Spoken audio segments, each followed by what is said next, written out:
Hello, this is the second part of Not Home Anymore by Daisynone. Link in the description. All author's notes have been removed between chapters. Also, any NSFW scene will be removed. This part will cover chapter 5 to 9. Let's get started. Chapter 5. The difference between the two. A day had passed uneventful. Well, not entirely. 2 more crew members and 2 more guards had died, that bringing down the princess's guard regiment from 30 to a total of 24 guards. Zagark said that with those numbers they would encounter problems when heading towards Ironforge. The same thing was said by the guard's captain, who was getting more angry with the assassin. Naruto had spent all day in the same room with Finia. They weren't allowed to leave the room so they could conceal their position from the assassin. So, liking it or not, they stayed in the same room an entire day, in silence. Finia had tried to talk to Naruto and learn more about him, but whenever she would ask about his home village, he would change the subject or not answer at all. Sometimes the druid would come in the room with 2 trays of food and leave them on the table for the 2 room occupants to eat. He would give them some information about what is happening, but more than that, nothing would happen when he would enter the room.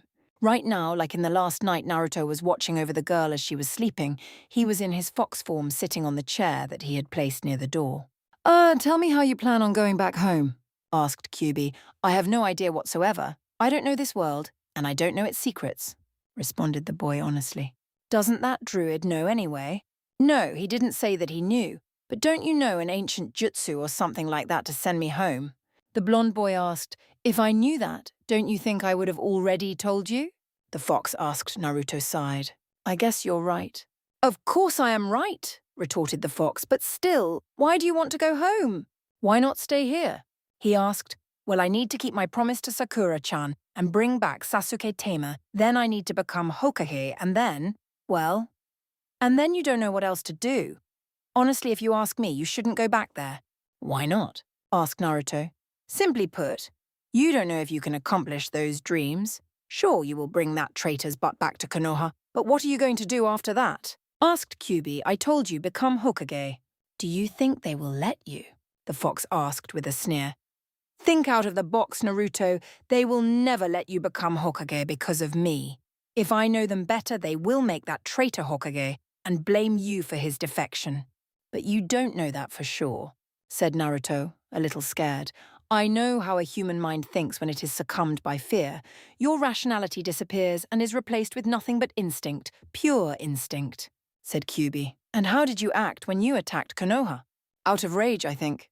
"Great. And isn't that somehow related to the narrow mind thing you were telling me about?" asked the blonde. "I guess it is, but we are way off now. You didn't answer me. Why go back to Konoha? Why not live here?" "I mean, everyone here doesn't seem to mind about me," said QB. "They don't mind about you because not many people know about you, and those that do somehow think you are a great spirit and they respect you." "And am I not a great spirit now? If I am no longer a great fox, then a great spirit fox still there, right?" asked the fox. "I suppose, but I can't stay here. What about my friends?" asked Naruto. "And what about them?" The QB asked, intrigued. "Don't you think they will forget about you?"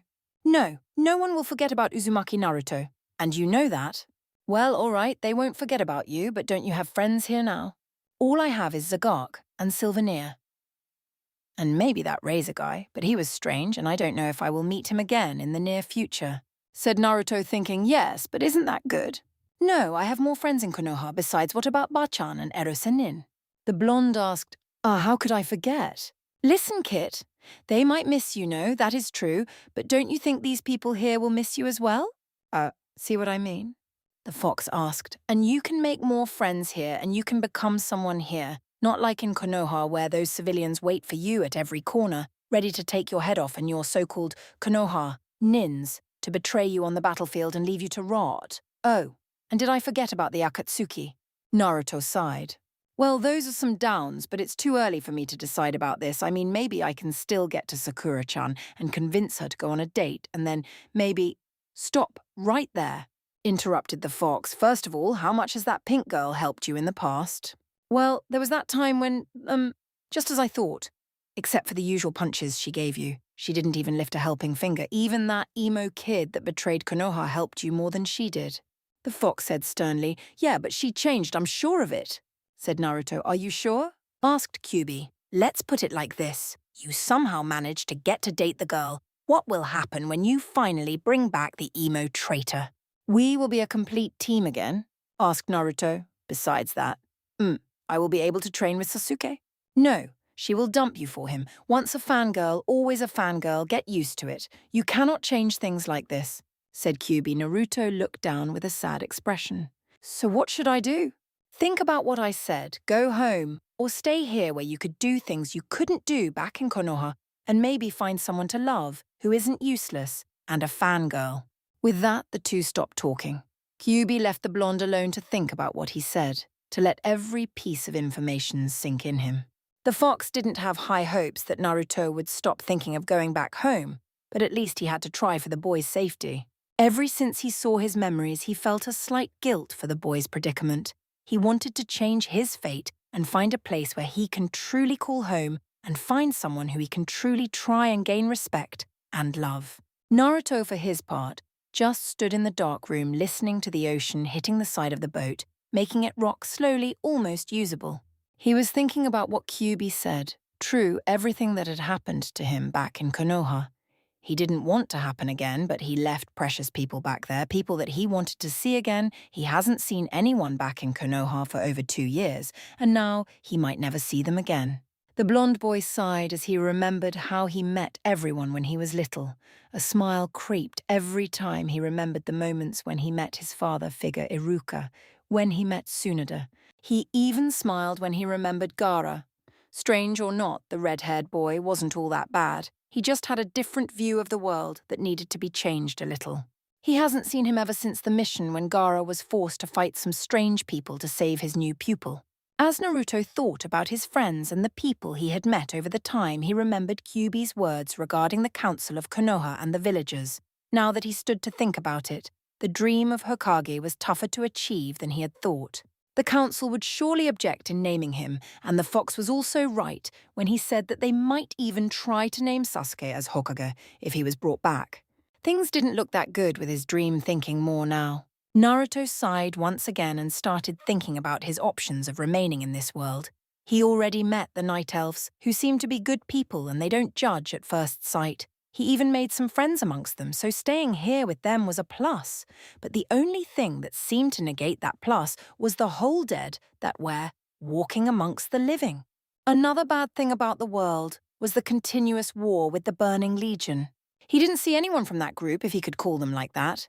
But he had heard how they look like, and they weren't rumors, but the real deal. Staying in a world where demons roam free and kill anything that gets in their way, which resulted in a big minus about staying here. Then again, he saw that there are other wonders of this world, and he thought that there are more to come. Plus, there are people that need help, and there aren't that many to help them now. With the outgoing war, maybe staying here and helping would do him good and would gain him respect, the kind of respect he couldn't find back in Konoha.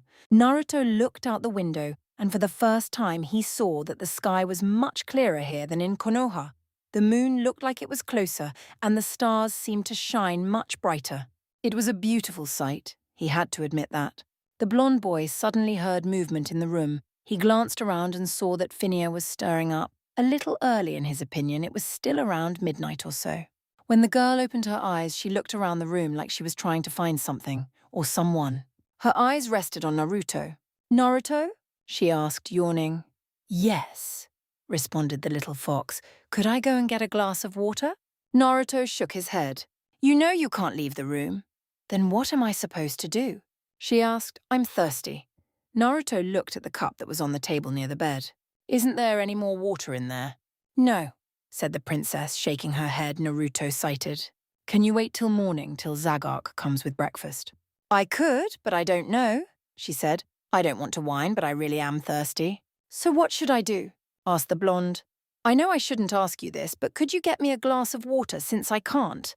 she asked sweetly. "Sorry, I'm not allowed to leave the room," responded the little fox. Phineas sighed. "I know."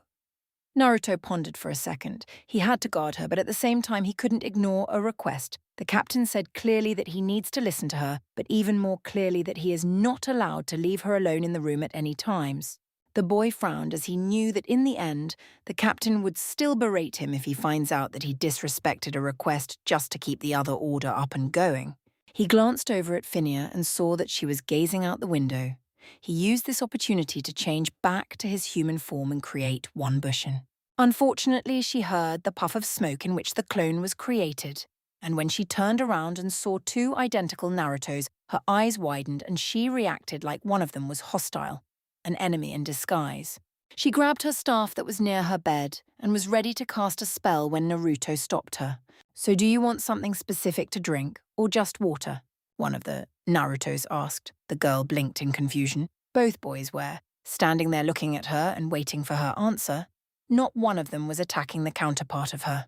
"You must be confused by the clone," asked one of the two that took a seat on the chair. The girl nodded dumbly. "Did you say clone?" she asked, curious. Both Narutos nodded. "Yes.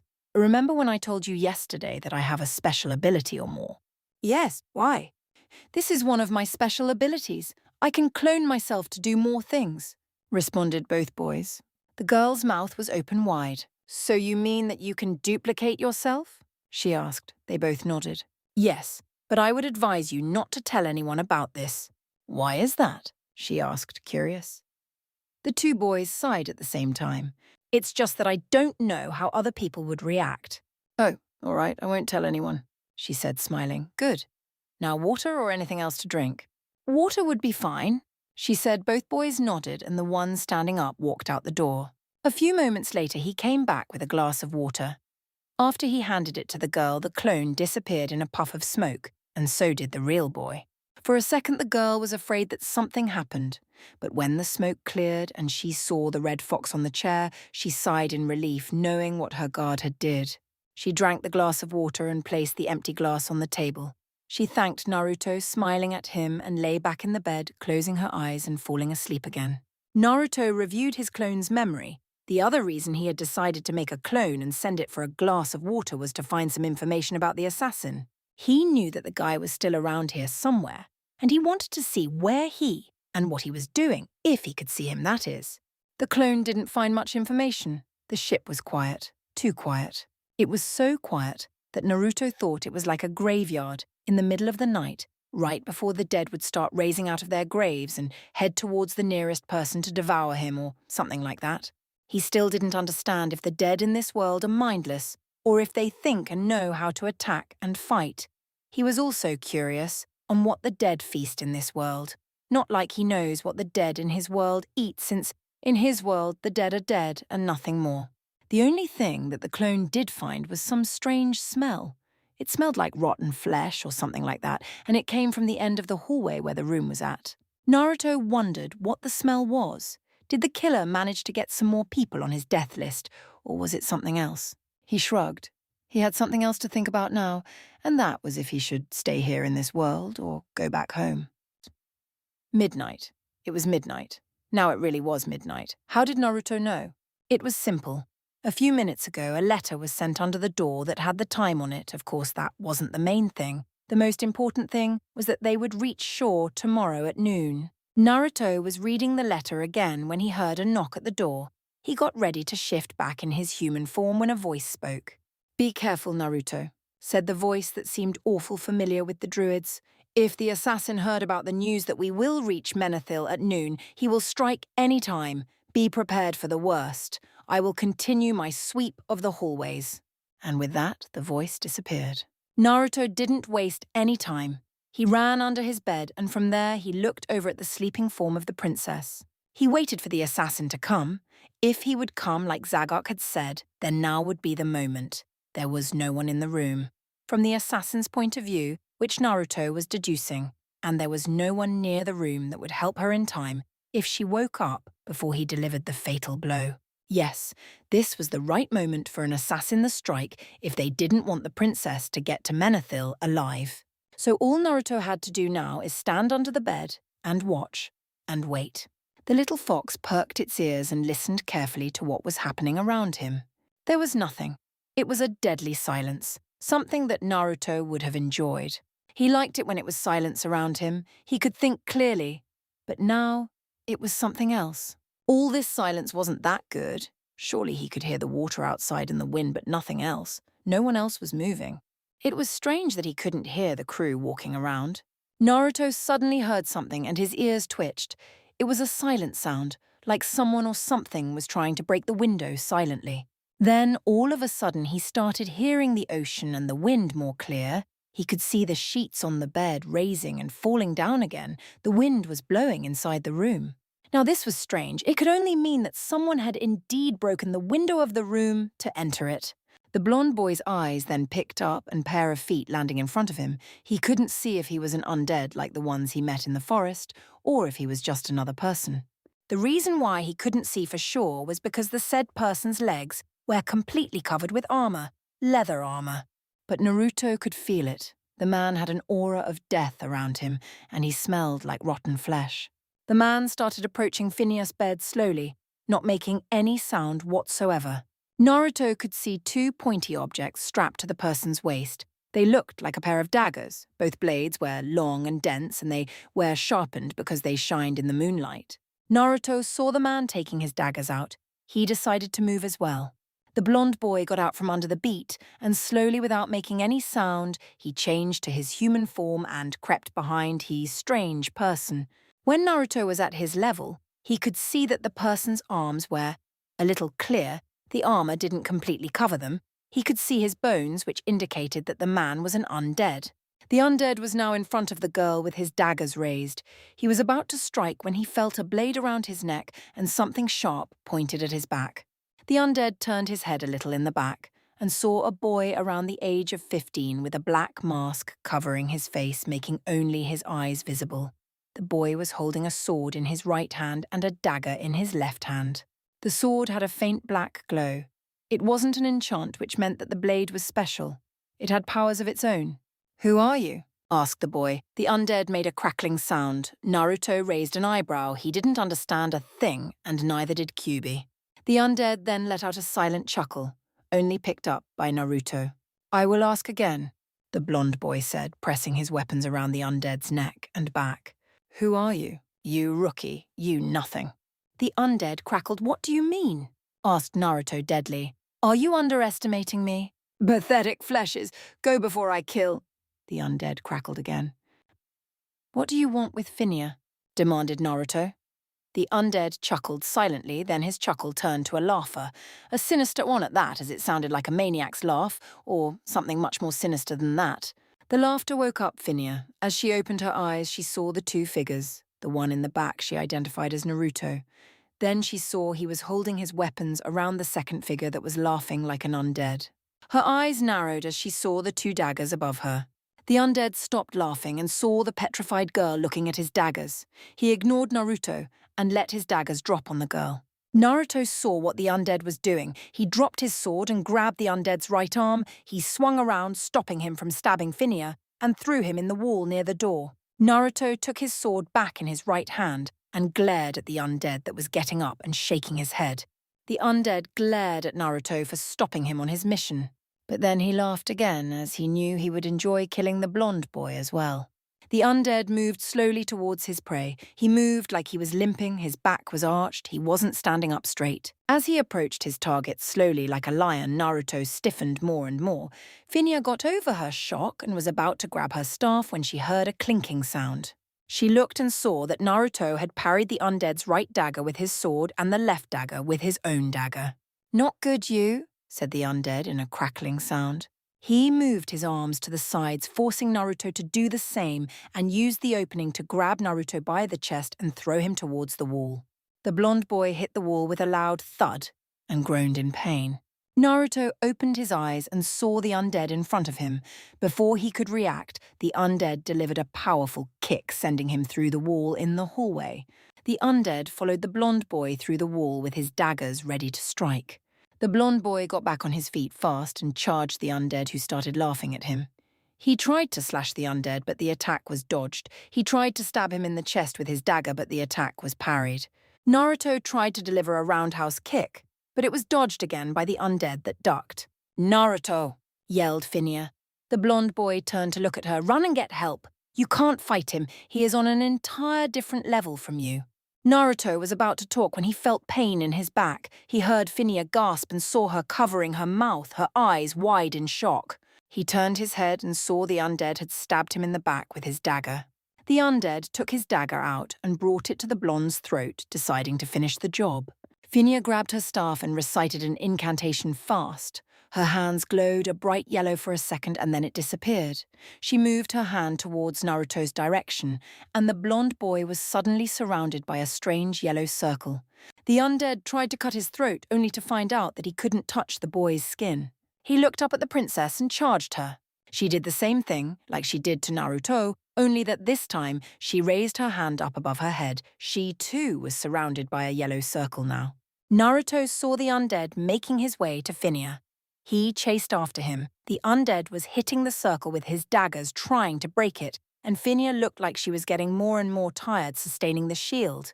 When the shield broke, the undead was again about to hit her when the attack was blocked by Naruto's sword. Then the boy raised his dagger and brought it down in the undead's head.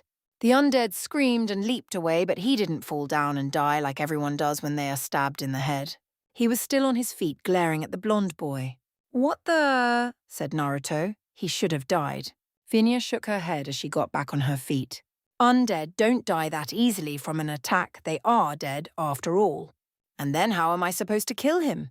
asked Naruto. "I don't know," said the princess, afraid. "I never fought an undead. Come to think of it, I never fought in my life. I only sparred." Naruto frowned. "At least she is helpful, not like that pink girl," said Kyuubi in the boy's mind. "What do you mean?" asked Naruto. "Remember that the undead was about to cut your throat, and he didn't succeed?" the fox asked, and Naruto had a fast flashback. "Yeah, I remember I was surrounded by a strange yellow circle. What was that?" the boy asked. "I don't know. All I know is that the girl had something to do with it. If she didn't do that circle around you, we would have been dead by now," said Kyuubi. Naruto was about to ask something again when the undead attacked. He also charged, ignoring the princess that was telling him to run away and forget about his order. The blonde boy brought his sword up and let it drop to cut the undead in half. He wasn't expecting for the undead to parry the sword with his dagger. He also didn't expect for him to try and stab him again. When Naruto saw that the undead was preparing to stab him in the stomach, he leaped back just in time, avoiding the strike. The undead charged, not waiting anymore, as he knew that reinforcements for the boy could come in any second. He tried to cut the boy with a vertical slash, but Naruto managed to parry his attack. He used his second dagger to try and stab him in the head. Naruto moved to the side to try to avoid the attack, but got stabbed in the shoulder. He gritted his teeth and delivered a kick in the undead's kidney, sending him away. "Kit, if I were you, I'd grab the girl and run," said the fox. "Why?" asked Naruto. "I can handle him." "Kit, do as I say. He is on a different level than you. I can feel his power. He is much stronger than you. He has been holding back the entire time," yelled Kyuubi. Naruto narrowed his eyes when he heard that without waiting any other word from Kyuubi, he sheathed his weapons and grabbed Phinia, taking her in his arms, bridal style, and running out the door. The undead got back on his feet and yelled in anger. He ran out the door, following Naruto. Despite the situation they were in, Phinia couldn't help but blush. Any girl would have if a boy was carrying her while she was in her nightdress. Naruto was too afraid for the first time in years to think about how the girl was dressed. He kept glancing back, and when he saw the undead approaching more and more and would push more chakra in his feet, running faster and faster just to try and escape the assassin, Naruto reached the end of the hallway and started climbing up. The undead wasn't far behind. He was catching up really fast. The blonde boy cursed when he saw that he couldn't shake the undead of him. He couldn't even try and stop to attack him because he would endanger Phinia, even though he saw that she was capable to protect herself. When Naruto reached the outside of the ship, he looked around trying to spot someone. Strangely, no one was out on the deck. It was silent outside. Only the wind could be heard or the water hitting the side of the ship, nothing more than that. "Where the hell is everyone?" he asked, looking around. Phinia also looked around and was starting to wonder the same thing. I don't know." "Kit, jump to the left," said Kyuubi. "Huh? Do it now," yelled Kyuubi with a little fear in his voice. Naruto did as the fox told him. He jumped to the left and avoided a dagger that was brought down to stab him. He looked behind him and saw the assassin there. How come I didn't sense him before now?" asked Naruto, wide-eyed. "He must have vanished so he could ambush you," responded Phinia. Naruto moved to the side of the ship and let the princess down. He turned to the assassin and unsheathed his weapons and got into a fighting position. The undead slowly turned to face him. He brought his dagger up to his neck and made it look like he was cutting his throat. He then pointed a finger to both Naruto and Finya and started laughing. The blonde boy stood watching his enemy unfazed by his taunting. He remembered what the druid said the day before, not to hold back if he comes face to face with the assassin. Naruto now decided that he shouldn't hold back anymore. He used his left hand that had the dagger in it to make a hand sign. He disappeared from view in a whirl of leaves, making Finya and the undead go wide-eye. Naruto reappeared behind the undead and he pushed his sword through the undead's chest. The assassin growled. He spun around and moved his left dagger to stab Naruto in the chest. The blonde boy dodged, turning to the side, and he used his dagger to try and cut the undead's face in half. He didn't succeed as the undead ducked and used both his daggers to stab the blonde boy in the stomach. Naruto gasped in pain as he felt the cold steel enter his body. He backed away, ignoring the pain and the girls' cries for him to stop trying to fight and to run. The undead, not waiting for the boy to make another move again, charged with his daggers ready to strike. When he was near Naruto, he brought his daggers up, making it look like he was going to stab him again. Naruto fell for the trap and brought his weapons to parry, but the undead lowered his weapons, spun behind the boy, then raised the weapons again and brought them down in the boy's shoulders. The blonde boy yelled out in pain. He growled as he looked behind him. He moved his leg to kick the undead away, but his leg was caught. The assassin first stabbed his leg with his daggers, then he grabbed it with his hands and started spinning around. He then let go, and the boy hit the side of the ship where the princess was losing conscious. The undead then turned his attention to the princess that was trying to heal Naruto. When she saw the assassin approaching her, she brought her right hand above her head. A yellow light formed in her hand. She brought down her hand fast, and a ray of light fell from the sky, hitting the undead. Said undead started screaming in pain as the light was burning him. He now knew with what he was hit, the priest's holy smite. The assassin growled at Finya and charged her. The girl made another circle around her and was trying to keep it up while during the undead's attacks, she tried to do another spell to push the undead away, but when she was about to move her hand towards the undead, the assassin grabbed her hand. She then realized that he had managed to bring her shield down. The undead used his free hand to deliver a powerful punch, making the girl lose conscious as he wanted to finish the job without any more interference. He took one of his daggers out and was ready to go for the killing blow. The undead was just inches away with his dagger when a hand grabbed his. He turned to look at Naruto, who had grabbed his hand. The boy had his head down looking at the ground, but there was something strange about him. He looked different. He could see his canines longer, his hair longer and feral, and those whisker marks more prominent. When Naruto raised his head to look into his eyes, the undead saw that the boy's eyes were now slits and were a bloody red colour. "Burning Legion?" he asked, crackling. "No, I am not one of the Burning Legion, but I am your worst nightmare," the blonde boy said in a demonic voice. He grabbed the undead's throat and raised him above the ground. He looked into his eyes and then threw him to the other side of the ship. A strange red glow started forming around Naruto. The blonde boy started doing some strange hand signs then. The undead just stood there watching, not knowing what was happening. Before he knew it, the boy was done with his hand signs. "Suiton, Suir Yudan, no Jutsu, water release, water dragon bullet technique," he said. Nothing happened for a second, but then behind the boy, the water raised, forming a dragon. The undead watched wide-eyed at what the boy did. He already felt the boy's power was beyond what he could handle. He realized that the boy could only be taken down by 2 now, and his power was growing more and more till the boy could only be taken down by a full group of 40 or more people.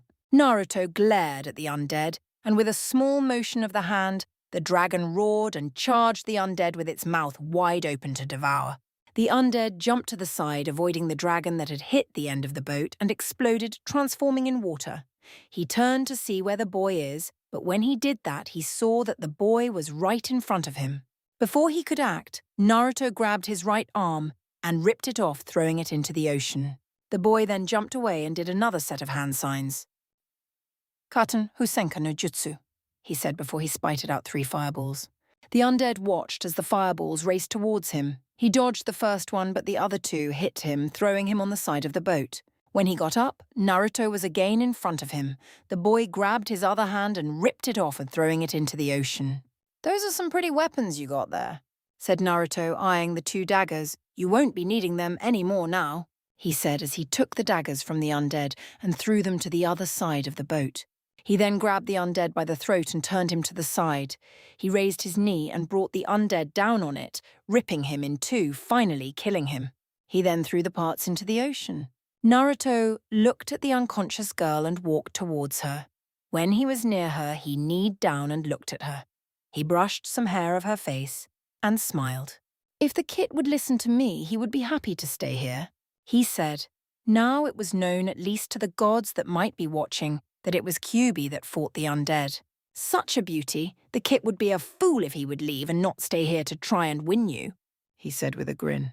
He then stood up again. He heard people coming up to the deck. He walked to the two daggers and took them in his hands. He lay down on the floor face up. He gritted his teeth and planted the first dagger in his left hand and then closed the palm holding the dagger tight. He put the second dagger to his right side and turned his head towards the princess. "Maybe you can convince him to stay here. I don't want him to return to that place to suffer again. I'm more than sure he can find happiness here." With that, he closed his eyes. His fox features disappeared slowly until he was replaced with the normal Naruto. It was too bad that his mask had fallen off his mouth during the first fight. Kyuubi wanted to use the mask to hide the facial expression towards the undead. The fact that the undead saw the canines and the whiskers made him lose some of the concentration, and Kyuubi didn't find a good fight in him from that point. "Morning." Naruto lazily opened his eyes. His eyes rested on a girl's face. Her silver hair reached down to his face. She was smiling at him. "Good morning, Naruto." She said. Naruto blushed slightly, and this time the blush was caught by the girl who giggled. Hey!" Then Naruto remembered the events before he passed out. His eyes widened. "Where is he?" he asked, alarmed. "Where is who?" Phinia asked, not understanding the undead. The blonde boy responded, still alarmed. "Oh, don't worry, he disappeared or he is dead," said Phinia. "How?" The blonde boy asked. "I don't know for sure. No one knows." She responded. She then took a seat in the chair near Naruto's bed. "All I know is that Zagak found you with a dagger in your left hand." Naruto looked and saw that his left hand was bandaged and another dagger near your right. "What does that mean?" asked the blonde. The girl looked like she didn't know as well. "Do you mean you don't remember anything?" "All I remember is that I fell unconscious after the undead kicked me in the kidney," said Naruto. "I don't remember getting stabbed in the hand." "Well, I don't know much myself since he knocked me out," said the girl. "How are you two feeling?" asked a voice. Both turned to look at the door and saw Zagak standing there smiling at them. "Fine, I guess," responded Naruto. "I'm all right, thank you." The girl said, "That's good to hear." "And Naruto," said the druid looking at the blonde boy, "I don't know what you did, but you got yourself a lot of wounds. It took me a lot of time to finish healing you." "I guess I overdid it," said Naruto, scratching his head. The girl giggled at him. "Well, could you tell me how you defeated your assassin?" the druid asked. Both teens looked at the druid, questionable. "Our assassin?" asked Naruto. The druid nodded. "Didn't you wonder why the deck was empty?" he asked. "Yes, we did wonder that," said the girl. "Well, it's like this there, where two rogues, two assassins, we had to fight the second one, and he proved tough," said the druid. "So that is why people died too easily," said Naruto. The druid nodded. "Now, would you mind telling me how you defeated the assassin?" "Well," said Naruto, "to be honest, I don't remember." The druid sighed. "Why do you want to know?" asked Phinia. "Well, I guess you figured out that he was on an entire different level than you." The druid responded. Phinia nodded. "Yes, he was like 2 times stronger than me, or more." "Exactly, you two were much weaker than him. That is why I am wondering how come you defeated him." "But how do you know that we really defeated him?" asked Naruto. "His daggers were next to you. A rogue never leaves his weapons behind," Zagak responded. Naruto just stared while Zagak had explained everything Kyuubi did, his own explaining on what happened after the blonde boy passed out. He was shocked to hear that the fox Kyuubi no Kitsune helped him survive. The fox helped him by defeating the undead. This just started to prove to the blonde boy that the druids did something to Kyuubi, because now he really is a good person, but that didn't mean he wouldn't keep an eye on him, just in case. I'm going to change my armor, and I will go on the deck. When we reach the port, I'll come and tell you," said Zagok as he walked out the door, closing it. Naruto sighed and leaned back on the bed and closed his eyes. He brought his hand on his face and felt a fabric there. He touched his face in different places, and he realized that he had a new mask on. Probably the druid repaired the damaged one. The blonde boy looked at the princess that was sitting on the chair next to his bed. She was studying his face. Naruto raised an eyebrow, trying to figure out why she was studying him. Before he could open his mouth to speak, she started to do the talking. "Naruto," she said, "why do you keep a mask on?" The blonde boy brought his hand to his face. He didn't quite realize why. He just knew that rogues wear masks to hide their identity, or someone was wearing a mask to hide my scars, responded the blonde sadly. The girl raised an eyebrow. "What scars? I mean, you are the same age as me. You couldn't have gone through who knows how many battles." If there was someone else that said that, Naruto would have been pissed off, but he knew that he was in a different world where children aren't sent in wars and battles. "Despite my age, I did fight many battles," Naruto said. "But the scars I hide are not from battles. They are from the past." The girl was more curious now. "The past, you say?" "Yes," responded the blonde boy with a nod. "What happened in your past?" she asked. Naruto turned his head away from her, facing the wall. "I can't tell, not yet. Hopefully never." "You are too afraid. People won't judge you here because of me, trust me." Kyubi said, "You don't know that for sure. The druids were an exception because they always see and work with spirits." The fox didn't say anything after that. He decided to let the boy figure out for himself that he doesn't need to hide in a place like this. Not everyone would judge him wrong, especially since they don't know about the tailed beasts. "Why can't you tell?" asked Phinia. "Why not me, for example?" "It's not that easy," explained Naruto. "I was shunned, beaten, treated poorly in the past for what I didn't ask. I don't want the past repeat itself." The girl looked down at the ground. "Sorry." She said, "For what?" the blonde boy asked, raising an eyebrow. "That I brought such a subject." She responded, "I, of all people, should have known this, how it is to be afraid of the past." Now it was Naruto's turn to be curious. "What do you mean?" he asked. "It's just that—" Phinia stopped and looked out the window. "It's that my mother, well, she died when I was only 10, killed in front of me by undead forces." "I'm sorry to hear that," Naruto said sincerely, "but you know," the girl said, looking back at Naruto and giving him a warm smile. "If you ever want to talk your past, I won't judge you by it." Naruto gave her one of his own smiles. "Thank you," he said as he looked up at the ceiling again. "Do you think that I could get some more rest before we get to Menethil?" he asked. "Sure. We should arrive in maximum 5 hours, so you should rest some more," the girl said, nodding. "All right, thanks," the blonde boy said, closing his eyes.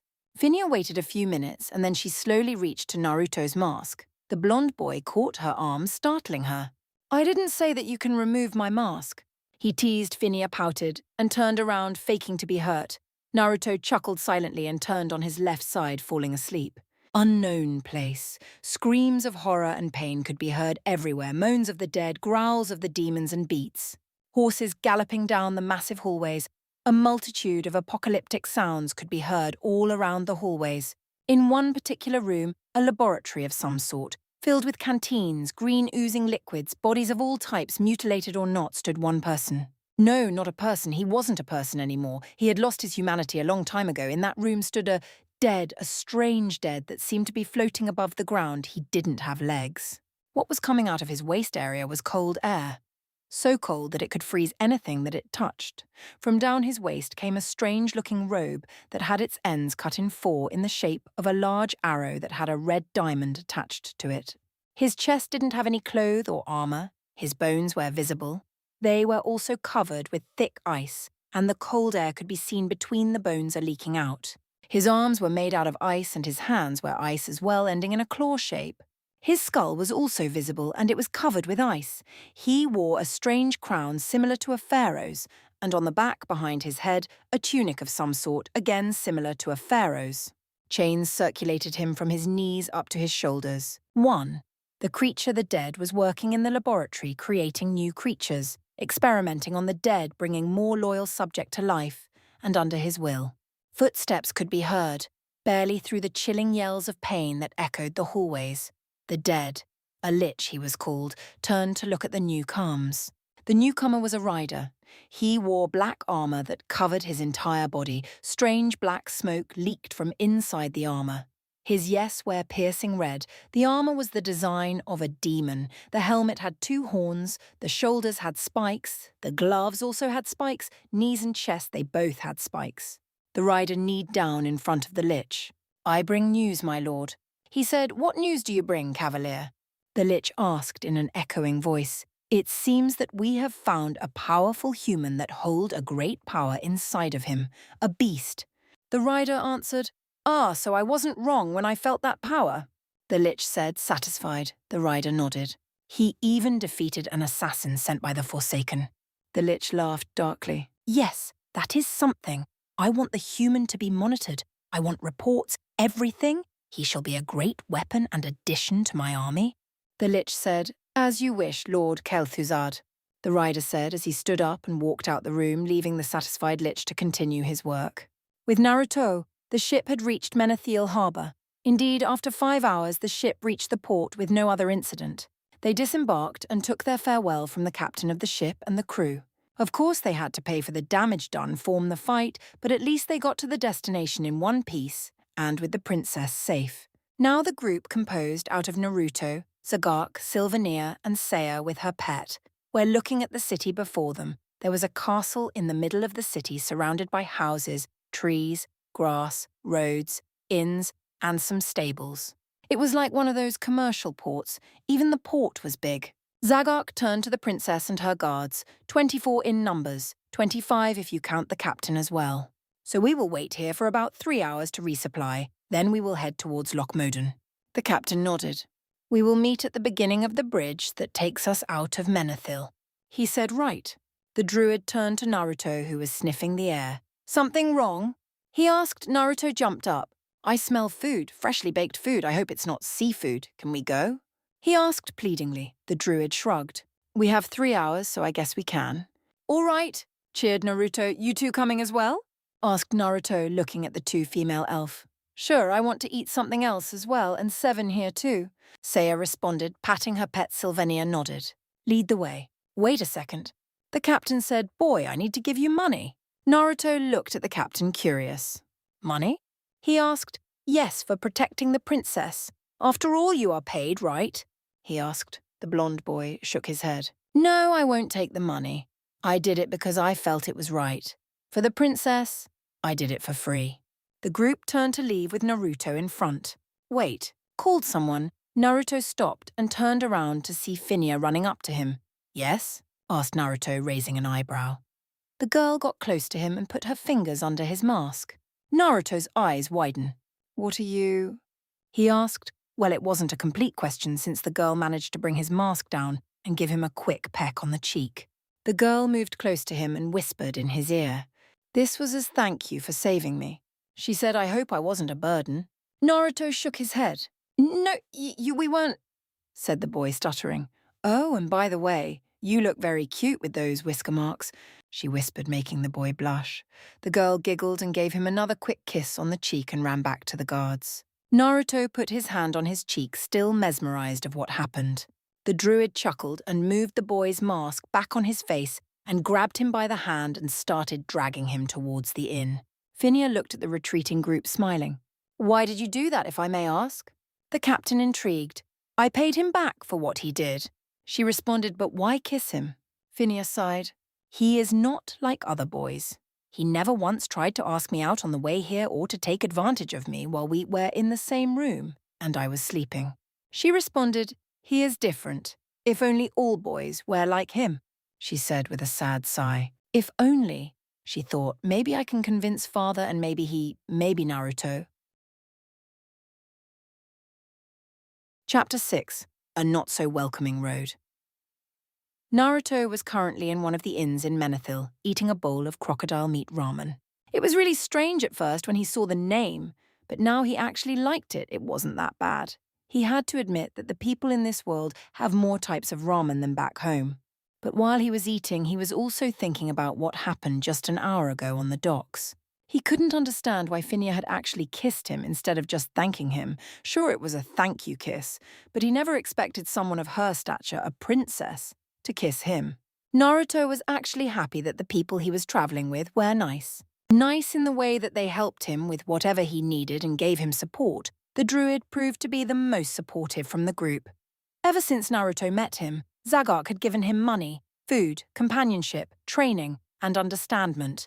Also, the druid proved to be quite the silent type. He only talked when needed and when he only wanted to express his opinion. The blonde boy looked at the side of the table, and his eyes rested on the female elf he had met in Astronar. She was a kind person. Naruto really liked her. She didn't judge firsthand, and she was never mean or anything like that. He wondered what was between her and the druid, when they would be in the same place. Like right now, the druid would stay silent and do one thing, and only one, while Sylvanir would sometimes get lost at looking at him, like she was thinking about something or wanting for something to happen. It was just like now Sylvanir was looking at Zagok, that was just standing in his seat and inspecting the inn like something or someone was watching him and was ready to strike at any second. But unlike the other times when he was oblivious of the looks, this time he saw her. "Is there something wrong?" he asked, looking at Sylvanir. The woman blinked and shook her head. "No, I was just thinking." Zagok shrugged and continued inspecting the inn. Sylvanir returned to her bowl but seemed a little sad. Naruto really wondered what was going through her mind, and what was it that she really wanted to say to Zagok, but didn't. The blonde boy turned his attention to the newest female companion in the group, a beautiful cayenne-haired girl. Well, the boy did consider her beautiful, but he didn't have any interest in trying to ask her out of anything. In fact, he didn't know what interests he had nowadays. Ever since the talk with Kyuubi, he has been wondering if it is really such a good thing to go back home or not. Naruto looked at the girl that was playing with her panther companion, feeding him leftovers. The boy wondered how she managed to tame such a creature. He was told she was a hunter, and Zagok had explained what a hunter is, but he still had questions about them, and a lot too.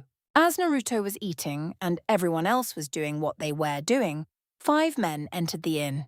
They had white armor with red lines on the edges and a white helmet once again with red lines on the edges. It seemed like the hunter recognized them. She stood up and walked to them. Sylvanir also stood up and walked towards them to hear what her sister was talking about. For some reason, it seemed like Zagok wasn't tense around them. He didn't even see them as possible enemies or anything like that. But the druid used the opportunity that he was alone with Naruto at the table to talk to him. "Naruto," the druid said, taking a seat near him and whispering. "What's wrong?" the blonde boy asked. Zagok shook his head. "Nothing is wrong. I want to give you a little lesson about rogues, at least what I know about them." "All right, I'm listening," said Naruto, knowing that up until now the druid hasn't been wrong about anything, and that his advice was the best he could ask. The druid spoke again. "From what I know, and this is true, rogues don't talk that much." Naruto's sweat dropped and his mouth fell open. "That's it?" he asked, not believing, believe it or not, but if you keep quiet and more secretive, you will develop an aura that would scare some of your enemies, explained the druid. "What do you mean by that?" The blonde asked, "Remember the aura the assassin was giving?" Naruto nodded. "Yes, it was like death."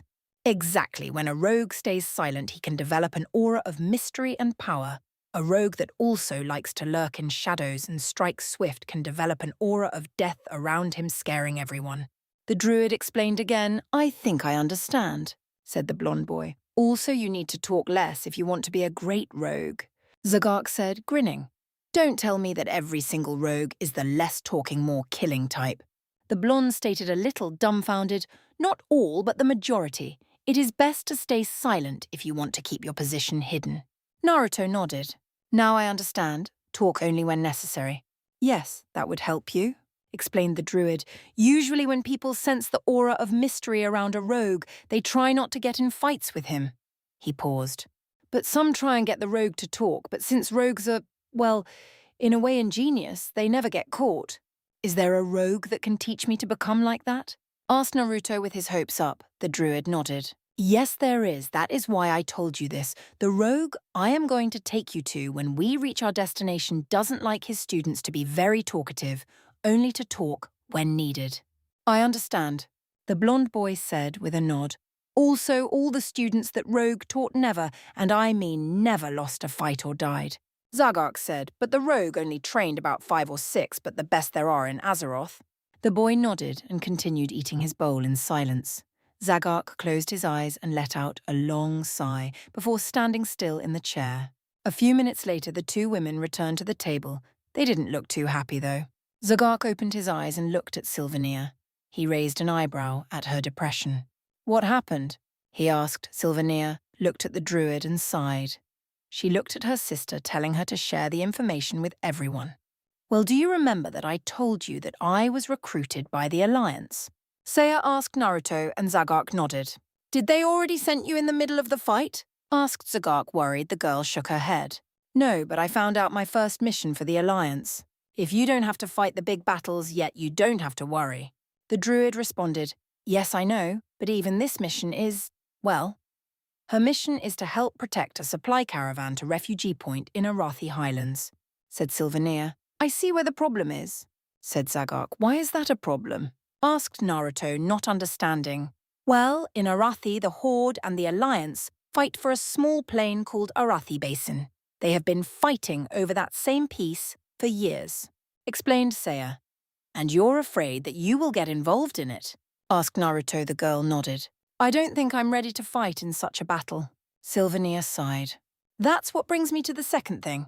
Let me guess, you are going with your sister? Asked Zagark. The woman nodded. Yes. She looked at Zagark. I hope you aren't angry. I did say I will follow you and... Don't say any more, said the druid, interrupting. She is the last family you have. And don't worry about me. I can take care of myself. Sylvania nodded sadly. If somehow she won't have to fight in Arathi Basin, then we will come and look for you. The druid nodded, standing up. All right then, we should get ready. Everyone sat up and walked out of the inn. The two women went to the bridge that serves as entrance and exit to Menethil. Zagark told Naruto to be at the bridge as well in a few minutes as he needed to check something. So now Naruto was walking down the streets of Menethil, looking around silently. There were a lot of dwarfs here. The guards were also dwarfs. He was having a hard time understanding what they were saying. The way they talked was just strange.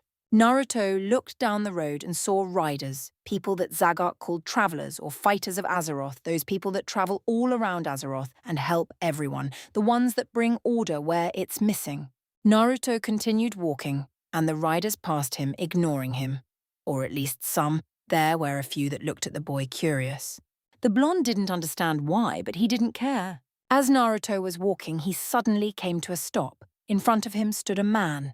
But there was something strange. The man looked deadly. His armor made him look like a merciless killer.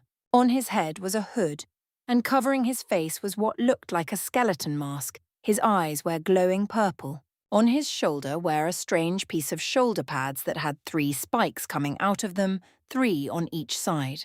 His armor was black and had the design of a skull with 2 bones on it. The skill had purple eyes. His gloves were also black and had a skull on it, like the one of the chest armor. His pants were also black, same for the boots. The only difference was once again that the boots had a skull on them, similar to the one on the gloves and chest armor. Around the person's waist were 2 daggers. Naruto couldn't see the blades as the daggers were sheathed, but one of the daggers had a black hilt with bones running along it, while the second also had a black hilt, but with the design of a claw on it. 1. Before Naruto could react, the man grabbed him by the collar and put his hand on the boy's mouth. He dragged the blonde in an alley and slammed him to the wall. Well, he didn't slam him hard, but Naruto was now with his back at the wall facing the man. The stranger let his hand drop from the blonde boy's mouth. Naruto was about to yell when the man placed his hand on the blonde's mouth, shutting him up. Keep quiet. The man said Naruto didn't know why, but he complied with a nod. When the man let his hand drop once again, Naruto talked, whispering. Who are you? He asked. What do you want?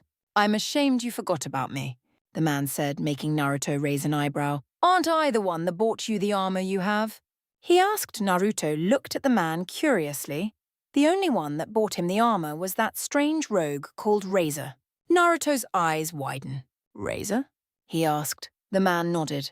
Naruto was about to talk again when Razor shut him up. Listen to me, boy. A high being wants to capture you. A high being? Asked Naruto, not understanding. Someone saw your power. I saw it. Naruto's eyes went wide. The man saw and somehow knew of Kyuubi. "I'm impressed you grew strong if only just for a few minutes, but that doesn't matter now," Razor said. "What matters is that someone is after you." "How do you know that?" asked Naruto, suspecting that the man was trying to fool him or something. "Boy, I am a rogue, a thief. I know everything that goes around and comes around," he told the blonde. "Then who is after me?" he asked. "A powerful being, a lich of immense power. He will stop at nothing to get to you." Razor said, "You are being watched all the time by his minions." "I'm being watched?" asked Naruto. "And who is this lich you speak of?" "The one that spread the plague, the Lich Lord of the Plague Lands, principal agent of the Lich King, responsible for the spreading of the plague of undeath across Lordaeron, the old capital of humans," said Razor. "He commands the forces of the Scourge, undead." "Why is he after me?" asked Naruto, fearing the answer. "He wants your power. He will transform you to a mindless zombie," said Razor deadly. "Watch your back, boy, 'cause if they capture you, I will kill you," he said deadlier, making the boy gulp. "I cannot let someone like him gain such power." Naruto nodded. "How will I know when I'm being watched?" he asked. "You should. You're always being, except for now." Razor said, "Also," he added, "when you reach Stormwind, watch your back. Something is amiss. Also, don't tell anyone about me." "Why not?" asked Naruto. "What we talk remains between us. When the time comes for me to come out of my shadows, I shall," he said, turning around to leave. Before he got to take the corner, he turned back again and looked at the blonde. He brought 2 fingers to his eyes and then pointed to Naruto. He took the corner. Naruto ran to see where he went, but when he also took the corner, the rogue wasn't there anymore. Naruto looked around. He looked everywhere to see if he was indeed being watched, and to his surprise, he saw a strange cloaked man behind a tree. When the person saw that he was spotted, he just vanished. He was there a second ago, then all of a sudden he vanished. "Hey, Fox," said Naruto. "What do you want?" Kyuubi asked sleepily. "Did you feel that we were being watched before?" The blonde boy asked, curious. "No, it's strange, but I didn't. And I could sense that the man, that Razor guy, was telling the truth," said the fox, or I'm puzzled as to why I didn't feel anyone before. He said. Naruto frowned and continued walking. A few minutes later, he reached the bridge and he saw a large caravan with barrels, crates and such protected by more than 100 armed men. All of them had white armor, with red lines on the edges. This guy's where the soldiers of Refugee Point from what he was told by Zagok before they left the inn. Naruto looked around and saw the 2 female elves. Both of them had a blue tabard on them with the design of a yellow lion. Naruto walked up to the 2 and smiled. The women smiled back at him. "Are you ready?" asked Naruto, looking at Seiya. The girl nodded. "I guess it had to come to this sooner or later," she said. "I just hope it was later." "I know what you mean," explained Naruto. "I was forced to fight from the age of 12. "So young?" asked Sylvania, not believing Naruto nodded. "Yeah, but I got used to it." They continued doing some small talk as they waited. After a few more minutes, Zagok also appeared and joined the group. After that, the princess with her guards came. The princess was on top of a white horse. She didn't look too happy. Naruto wondered why. "Refugee team, get ready," yelled someone. Seiya and Sylvania looked at the blonde boy and the druid. "Well, I guess it's time we leave," said the hunter. "Take care. I lost a lot of friends there and I almost lost my life," said the druid, closing his eyes. The girl nodded and walked to Naruto. "It was great meeting you." "Likewise," responded the blonde. "And take care. I hope we meet again." The girl smiled and nodded. She moved the boy's mask down a little and gave him a quick kiss on the cheek and walked back to the group of soldiers. Naruto was now puzzled why all of a sudden girls started kissing him. Back in Konoha, no girl would do that. Well, no one from Konoha, but still. When Phineas saw the scene before her, she couldn't help but feel a little jealous. She didn't know why. At first she thought she liked the boy, then she dismissed that idea, and now she didn't know anything. She just felt jealous. She felt she wanted to be the one to kiss Naruto again. She shook her head. Maybe she was in denial. She didn't know. The druid, on the other hand, had a different surprise. "How long do you think this will last?" the druid asked, looking at the woman. "I don't know," responded Sylvania. "Maybe a few weeks, a month. I don't know." Zagok shrugged. "Just stay safe, both you and your sister." Sylvania nodded and looked at the druid. "Can you do me a favor?" she asked. "Sure." The druid responded. "Can you take your helmet off?" she asked. "I haven't seen your face for a long time." The druid nodded and moved his hand up to his head. He grabbed the helmet, which was a green leather cowl, and pulled it off. Naruto was looking at him. He saw that the druid was indeed young. He had a young face, and his hair was short and green. The druid gave Sylvania a smile. "Happy?" he asked. The woman nodded and placed a hand on his cheek. The druid raised an eyebrow at that. He wanted to ask her why she did that, but before he could, she jumped on him, clamming his lips on her own. His eyes nearly shot out. He didn't expect this. When the kiss ended, he was still shocked. Sylvania gave him another kiss on the cheek and told him to stay safe. She then walked to the group of soldiers and departed. Zagark stood there with his eyes wide open and one question passing his head. Why did she kiss him? Naruto was on the floor laughing at the druid's expression. It showed that the druid never experienced a kiss, or at least never expected the woman to do that. The druid shook his head and put his cowl back on his head. He looked at Naruto. "Do you have any idea why she did that?" he asked. Naruto stopped laughing. "I have no idea," he said, taking deep breaths. "Maybe she likes you more than a friend." "More than a friend?" he asked to no one looking at the road where the caravan had disappeared. Naruto shrugged. "Anyway," he turned to face the captain. "Are we leaving?"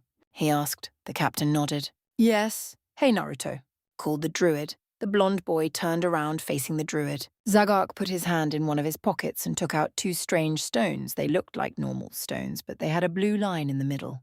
Zagark threw the stones to Naruto. "What are these?" asked the boy, not understanding sharpening stones. Responded the druid. "Used to sharpen a blade." Naruto let out a long "oh," and then nodded. He turned to the captain, waiting for his order. He knew that he was supposed to take orders from the captain during the trip to Stormwind. Zagark was the only one that knew what he had to do, seeing as he escorted people before. "All right, Naruto, was it?" the captain asked. "Yes," responded the blonde boy, nodding. "I want you to walk off the road in shadows." He said, "Seeing as you are a rogue, I want you to be the element of surprise." Naruto nodded. The group started walking there, where 6 guards that took the front, 6 walking with the princess, 3 on each side, and the rest were behind with the captain. Zagark chose to walk next to the princess, and Naruto, he was next to the princess as well. As soon as they crossed the bridge, the captain gave the sign to Naruto. The blonde boy nodded and walked off the road and started walking through the swamp of wetlands, hiding his presence in the tall, swampy grass. The blonde boy didn't quite like this place. The place was a swamp stretching as far as the eye could see. There was a chain of mountains starting from the right, going up north and then ending in the left side. There were also some trees around the place, but not that many. To the horizon, Naruto saw some strange buildings in the mountain. They looked like towers of some sort. Naruto used this time, as walking alone in the swamp while keeping an eye on the group, to think about what Razor told him. He couldn't understand most of the things, like why was that lich so interested in his power? More importantly, he was interested why he didn't feel anyone was watching him. He didn't feel Razor watching him, and the rogue had been on the boat. Speaking of the boat, ever since he woke up, he felt more powerful, like he had gained something. He felt he was stronger, faster and more agile, and strangely he felt like he could think more clearly. He asked the druid what it meant. All he said was that he had gained more power, that he had become stronger. He still didn't understand what that meant. But returning to the meeting he just had, he again was curious as to what the rogue had meant by watching his back when he reaches Stormwind. Was the said lich trying to grab him while he was in Stormwind, or was there a trap set for the group when they reached the capital? No. If it was a trap, then it would have been only for him, but did that mean that the group he was travelling with, except Zagark, were plotting against him and the druid? He hoped not, besides the girl. No, the princess didn't look like the type to plot behind someone's back. Naruto glanced over at the princess again. He examined her more. She was wearing the white dress she wore when he first met her in Darnassus. Her staff was on her back and she had let her hair free. Naruto looked at her hair. He lost himself staring at her. When the sun rays would touch her hair, it would seem like it was shining. Her face looked more angelic when that happened. Still, the blonde wondered why was the princess sad when they first started the trip. He could see her looking in the swamp like she was trying to spot someone. He wondered if she saw looking for him, or if she was trying to be on a lookout for an enemy. The group walked for about 6 hours when they reached a sort of crossroad. There was one road that led towards the west and another that continued going straight forward. They followed that road, continuing to walk forward. Naruto now had more view of what was happening beyond the cliff. There was a strange building constructed in the cliff that seemed to be holding a lake of some sort up in the mountains. It had 3 heads of dwarfs, he presumed, since all 3 had beards. This was a dam from what Naruto learned from some of the books the druid had given him to study. After walking some more, Naruto suddenly felt another aura, even more dangerous than the one the assassin was giving out. He tensed and got ready for anything. The aura woke up even Kyuubi that was sleeping up until now. The blonde boy looked around trying to spot the one that was giving away that aura. He looked at the group and saw that only Zagok and Phineas sensed the aura. The others didn't feel it. Naruto was wondering why. How couldn't they feel such a thing? It was almost breathtaking. Suddenly the group stopped. Naruto also stopped when he saw the group coming to a halt, and he looked to see why. His eyes widened at the army that was before them, a large group of green things, some with long hair and some with short or none. The majority wielded large axes, some had swords and shields, but all of them had a strange armor on them. Their shoulder pads had spikes coming out of them. The chest armor was of pure metal and had a strange design. Naruto couldn't describe it, but from what he had read this were the orcs of Orgrimmar. On their heads they had either a plate helmet with horns or one that resembled a wolf. They were all on top of large wolves with strange armor on them. The wolves had strange red eyes. He didn't understand what they were doing here, but they were giving away that aura. The captain of the guards approached the army without fear. "What are you orcs doing here?" he demanded. The orcs sneered, and the leader, from what it seemed, laughed. "Kaskarath Hutazudun," he told to the other orcs that started laughing as well. "Do you think this is funny?" yelled the captain. "Answer me, you filthy." Before he could finish, Zagok grabbed him and silenced him. "I suggest you let me talk," he told the captain deadly. Naruto knew why Zagok acted like that, from what he had read most of the fights raging between orcs and humans, where because of how the humans acted. This he wouldn't have found in a human history book, but he did find it in a night elf history book.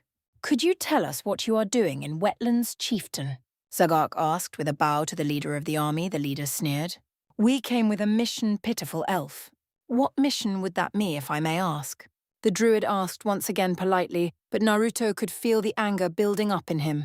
It was known fact that after the orc army established in Kalimdor, they started invading elf woods, cutting the trees down and killing the animals. This resulted in continuous battles between the elves and orcs, and slowly each side gained its allies. The orcs gained the undead, blood elfsies, tauren and trolls, while the night elves gained the humans, dwarfs, gnomes, and now the Draenei. "Zugtar ang the Butisa?" asked the leader, looking at one of his men. The orc in question answered. "Hesva Kugzu, Javer Liokana Uduru." The leader nodded and turned to look at Zagok. He gave the druid a wide grin. Before Naruto or anyone could react, the leader brought his axe down to chop the druid in half. Zagok was ready. He knew something was going to happen. He jumped out of the way, avoiding the attack. "What is the meaning of this?" demanded the captain of the guards. "Your pathetic father betrayed our trust." The leader said, pointing his axe to Phineas that was trembling. "Because of his actions, we will take justice in our hands." But what did a father do to upset Thrall?" Phineas asked, stuttering. "He not only upset Thrall, he upset Sylvanus with his pesky new alliance," the leader said, growling, and the rest of the orcs growled as well. "I don't understand." The princess said, "He did wrong, but we cannot invade Stormwind to punish him, but we can punish him by punishing you." The orc yelled, slamming his axe in the ground. "Your head will fall," he said deadly. The girl gasped in fear. The men around her unsheathed their swords and got ready, but it didn't look good. They were outnumbered 10-1. An army of this size, it made the druid wonder how they managed to get on the Eastern Kingdoms. Sure, they might have had mages teleport them to Undercity, and they would have rode till here, but they would have been spotted in Hillsbrad foothills, or in Arathi Highlands, even in Dun Modder, which was the border between Arathi and Wetlands. Naruto tensed more than ever. He couldn't take down an army of this size, and he even felt it. The power they were giving out was more than he could handle. He would be drained before he would even take down 20. It was an army, nothing more and nothing less. Naruto suddenly heard the orc leader roar and move his axe towards the group. The other orcs yelled as well and charged the group. Some attacked while on the wolves, while others unmounted and attacked running on their feet. Zagark had resumed his position next to the princess, and the protectors made a circle around her. She got down from her horse to avoid any arrows there would be, and grabbed her staff and started fighting as well, casting spells and minor curses. The guards were blocking vicious attacks with their shields and were trying to cut the enemy with their swords. The druid was healing. Naruto was amazed at what Zagark was doing. The druid was casting some strange spells that created a green swirl around the wounded, and their wounds would close up and their energy would return to them. Naruto watched as the orcs were hitting the shields with their massive axes, putting up a brilliant fight. Strangely, the human forces were keeping up with the attackers, managing to survive. So far, no one had died, but it was to change sooner or later. The blonde boy eyed the leader again. He stealthily walked through the swamp to reach him. When he was close, he unsheathed his sword and dagger slowly so as not to make noise and walked closer. He was getting closer and closer. When he was about to strike, the orc suddenly turned around. His eyes were red and looked like they were piercing the boy. The orc raised his axe and lowered it on top of Naruto. The boy raised his sword and parried the axe, and he was holding it above his head with great effort. He heard the orc sneer. "You pathetic human thought you could get me that easily?" He asked in a broken English. "I try my best," said Naruto, grinning under his mask. The orc roared and raised his axe again and swung it to the left. Luckily, because the axe was so big, Naruto managed to jump in the air, avoiding the attack. The orc raised the axe again to lower it on the boy's head, but this time Naruto was faster. He managed to stab the orc in the chest. Somehow the sword entered the plate armor and in the orc, who was yelling in pain. Unfortunately, the yelling alarmed the other orcs. Some turned around, and when they saw Naruto, they roared and attacked. Now Naruto was facing more than he could handle, 10 against 1. 2 on those strange wolves and the rest on their feet. The blonde boy knew he had to use his abilities again. He created 9 cage bushens and each took on an orc. The orcs were amazed of what the boy did, creating more of him. For them, he looked like a blade master. But their thoughts were broken when they found out that the clones were solid and not illusions like the blade masters of the Horde do. A fierce battle started between Naruto and the orcs. The leader had taken a few steps back to nurse his injury. Naruto and his clones were swinging their swords left and right and were using their daggers to try and stab or cut the enemy. Naruto was having problems with the raiders. They had already managed to defeat his clones and were advancing on the next set. When the clones finally died, Naruto managed to fool the orcs. Using the kawarimi, he was replaced with a log he saw in the swamp behind a rider. As the orcs were watching the log in confusion, Naruto jumped on one of the wolves behind the orc. Said orc turned around and his eyes widened at Naruto. Before he could reach, the blonde managed to cut his throat, killing him. He then disappeared in a swirl of leaves, making the orc stiffen. He reappeared behind the second rider and, like the first, he killed him before he could react. But this time, he cut his head off. Naruto suddenly heard a cry and looked in the group's direction. His eyes widened when he saw that the orcs broke through, separating everyone. Zagark was fighting of an orc with no problem, so Naruto didn't have to worry about him. The one he was worrying was Phinia, as she was cornered by 3 enemies and she was having a hard time parried the attacks. The blonde boy threw the dead orc of the wolf and took his seat. He hit the wolf on the sides like he would hit a horse and turned it towards the main battle. The wolf rode where he was told to, avoiding the orcs that tried to corner Naruto. Once Naruto was close enough to the battle, he jumped of the wolf on top of an orc's head. He spinned in the air and stabbed the orc in the head with his dagger. Naruto landed in front of the orc and grabbed his dagger and ran towards the princess, dodging any attack directed his way. When Naruto reached Phinia, he jumped behind her and blocked an attack. He forced the orc's axe to drop to the side, and when it did, he planted his dagger between the orc's eyes, killing him.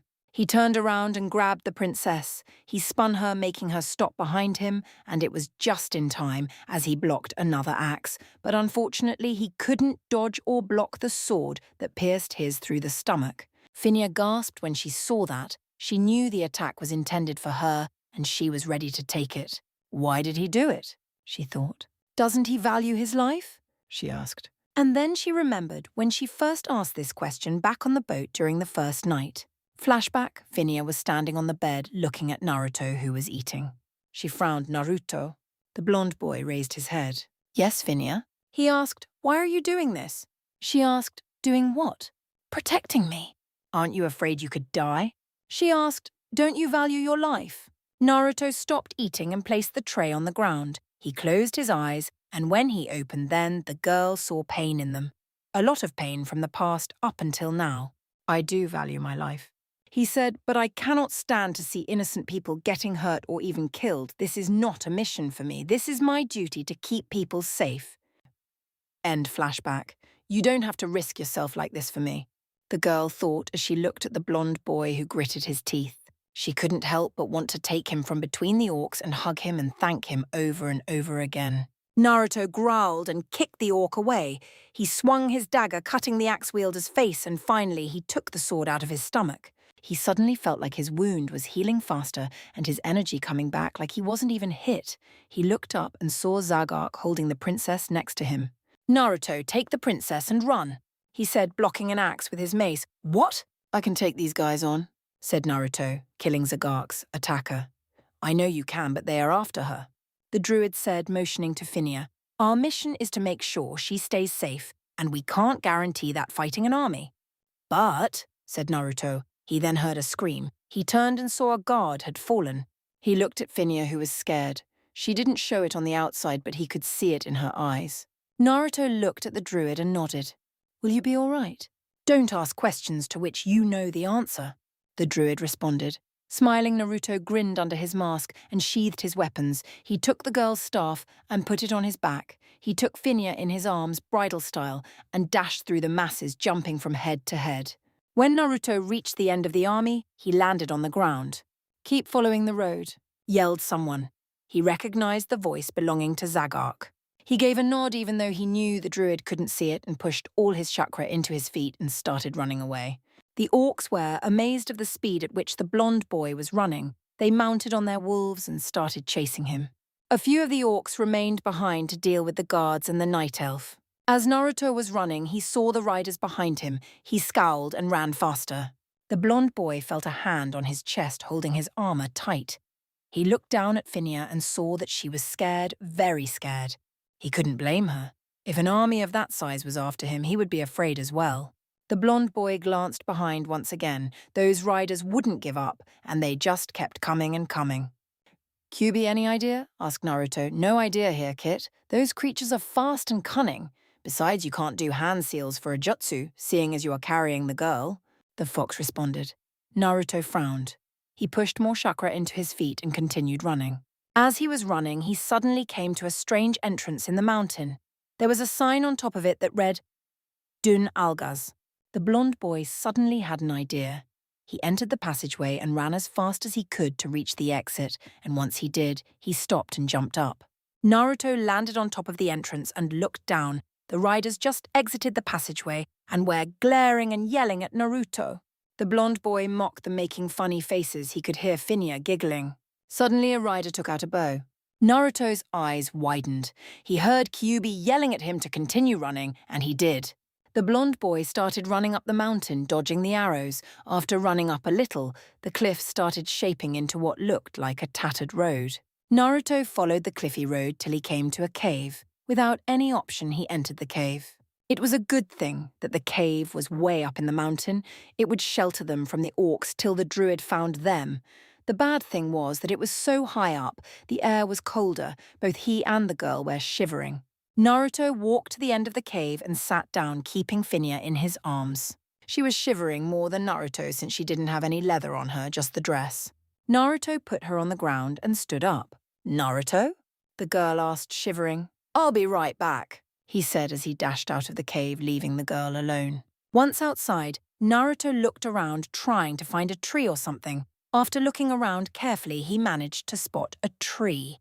He ran up to it and created a Rasengan and thrusted it into the tree, making it fall down. The blonde boy then made another Rasengan to shatter the tree bark a little more. Once that was done, he collected the pieces of wood and branches and ran back into the cave. As Naruto entered the cave, he saw that the girl was still there, but she was shivering more than before. Naruto put the wood down, creating a bonfire. All he needed now was the fire. Naruto, unfortunately, didn't know any fire jutsus. so he had to resort to the next best thing, to try and see if one of the new techniques helps. Naruto did a series of hand signs and pointed to the wood. "Moonfire!" He said. A blue light shot from the ceiling like coming out of nowhere and hit the wood, setting it on fire. The blonde boy grinned and sat down near Phineas. "Much better now?" he asked, grinning. The girl smiled at him and nodded. "Thank you," she said, "for helping me again." It's no big deal," responded Naruto, scratching the back of his head. "But tell me something," Phineas said, moving her hands towards the fire. "How did you do that?" "Do what?" asked Naruto. "You know, jump so high in the air and then climb the cliff." The girl said, looking at him. Naruto sighed. "I can't tell." "Why not?" "It's just that—" He paused to find the right words. "I'm not ready yet to reveal my secrets." "Oh," the girl responded, looking back at the fire. "Do you think the druid can reach us here if he is coming to find us?" she asked, looking at Naruto. "No idea." The blonde responded, "But we won't stay here till morning. After that we go to Lochmoden. He said I only came here to ditch those orcs." "I see," said the girl with a little shiver when she remembered what the orcs wanted. The blonde boy saw the shiver. "Tell me, why are they after you?" he asked. "I have no idea," responded the girl truthfully. "I know that the Forsaken sometimes tries to take me and a few bandit groups. But apart from that, I don't know why the orcs came." "But what did your father do?" asked Naruto. "They did say that it was because of your father." Phineas looked at the ground. "I don't know. I haven't seen him in a year since I studied in Darnassus." Naruto nodded and let the subject drop. They would find answers later, maybe. After that, they stood in silence watching the fire. When the sun had set, the fire died. The girl started to shiver again. Even Naruto felt a little cold. The blonde boy stood up and closed his eyes. Phineas looked at his questionable. Before she could ask what he was doing, he disappeared in a puff of smoke. Or more likely, he was replaced with a fox that had 9 tails. The fox was as big as her, maybe even bigger. Naruto opened his eyes and looked at the girl. He walked up to her and gave her a grin. "Like my shapeshift?" He asked. "What fox has 9 tails?" she asked. Naruto shrugged. "No idea. I just like the idea of a 9-tailed fox." He responded with a grin. "But why did you shapeshift?" she asked. "This—" Naruto leaned down behind her and grabbed her by the waist with his tails. He moved her close to him and then wrapped his tails around her. "When I shapeshift, I gain actual fur. It will keep me warm," he explained. "But that means it could keep you warm as well." The girl looked at him and smiled. She leaned on him and rested her head on his stomach. Indeed, what the blonde boy had said was true. She wasn't shivering anymore and didn't feel cold. She smiled softly and moved closer, unconsciously grabbing one of Naruto's tails. The blonde boy was blushing more than ever, and the fact that Kyuubi was laughing wasn't helping at all. "You know," I said, the fox between laughs, "you actually had a good idea." "Which one?" the blonde asked. "The one to hide in this cave and then to spend the night here, and finally to shift into a fox to keep the girl warm." "And yourself," the fox said with pride. "Thanks, I guess, but what's the plan for tomorrow?" Kyuubi became serious. "All right, what we know is that undead, and now orcses or whatever those green things are called, are after the girl." "Yes, but we don't know why." "No, all we know is that her father did something to enrage this Thrall person and send his subjects after her." "Yes, but the question is, who is Thrall and who is that Sylvanas person?" "We know Thrall is the leader, the head of the orcs, and Sylvanas is the leader of the undead, named Forsaken." "Wait, let me get this. There are 2 undead?" asked Naruto. "What do you mean, Kit?" "I mean, there is the Forsaken undead and the Scourge undead. What's the difference?" "I have no idea." "Didn't you read in one of those books what the difference is?" the fox asked. "They never mentioned about them." "Oh well, keep an eye open tonight. We cannot be sure that we are actually safe here," warned Kyuubi. Yeah, I know." Naruto put his head down and his eyes rested on the cave entrance. He could feel the girl moving closer to him like she wasn't already next to him. He looked down at her and saw the girl hugging one of his tails. He blushed again and the same question came in his head. Why do girls in this place act like this near him and the girls back in Konoha were indifferent about him or didn't care at all? He always wanted to have a girl or 2 after him like Sasuke had that fan club, but that never happened. And yet here, he met 2 girls, he was already kissed by both, and now one of them was sleeping on him. It was strange, just strange. The boy sighs and pulls the girl closer. He closes his eyes and perks his ears to hear anything or anyone that might approach. The thoughts about girls came back to his mind. Now he was puzzled if he would ever find someone to love and to love him back, or if he would stay single till he dies.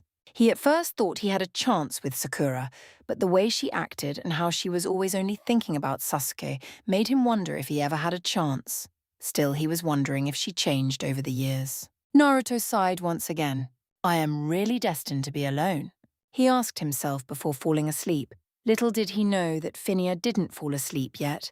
When she heard the question, she became puzzled why Naruto asked himself that. At first, when Naruto shifted into a fox and pulled her close to him, she thought that he did it for other reasons. But when he explained it, she realized that her possible feelings might be one-sided, but still she couldn't help but blush. Now, when he asked this question, she became curious. Why was he asking such a thing? Was he hiding something more than he was already hiding? She really wanted to know. One thing was still sure in her mind. She was actually falling for him. She didn't realize it, but since the mishap on the sea, she started falling for the blonde boy.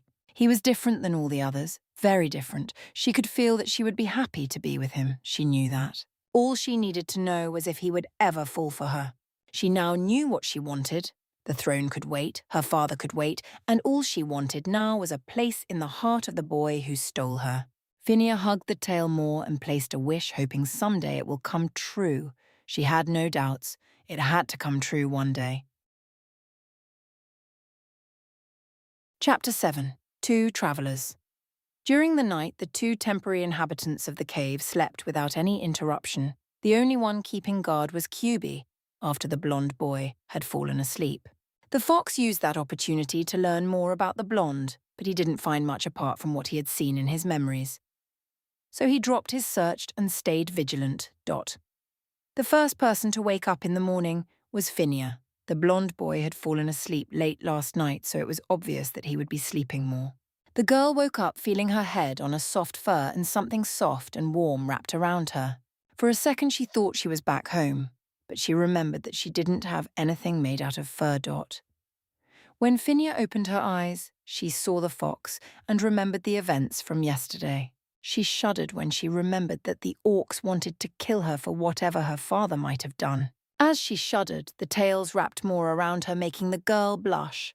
She grabbed one of the tails and hugged it, feeling its warmth and thinking what her father might say if she would choose Naruto as her future husband. Phinia looked at the fox's head and couldn't help but start patting it. She stroked the fur gently on the fox's head. Unknown to her, Kyubi, who was awake, was staring in disbelief, but his disbelief turned to joy as he remembered what he suspected of the girl. He couldn't help but grin in victory as he knew that he was right all along. When Naruto woke up, he felt a gentle hand passing through his fur on the head. He lazily opened his eyes and gazed at the wall of the cave. He let out a loud fox-like yawn, startling the girl who stopped stroking his fur. Naruto wondered what had happened to the hand that was stroking his fur. When he looked behind, he saw the princess there blushing. He raised an eyebrow and blushed as well as he realized that it was her that was stroking his fur. Naruto unwrapped his tails and sat up, stretching. He shifted back to his human form and sat down next to the princess, looking through his pockets. The girl moved closer to Naruto since the morning breeze was blowing in the cave. She was blushing hard but hiding it by looking down. Naruto found what he was looking for and gently nudged Phinia, who looked at him. He handed the girl a piece of bread. "Eat up, we will leave soon. Thank you." The girl responded, taking the piece of bread and eating it.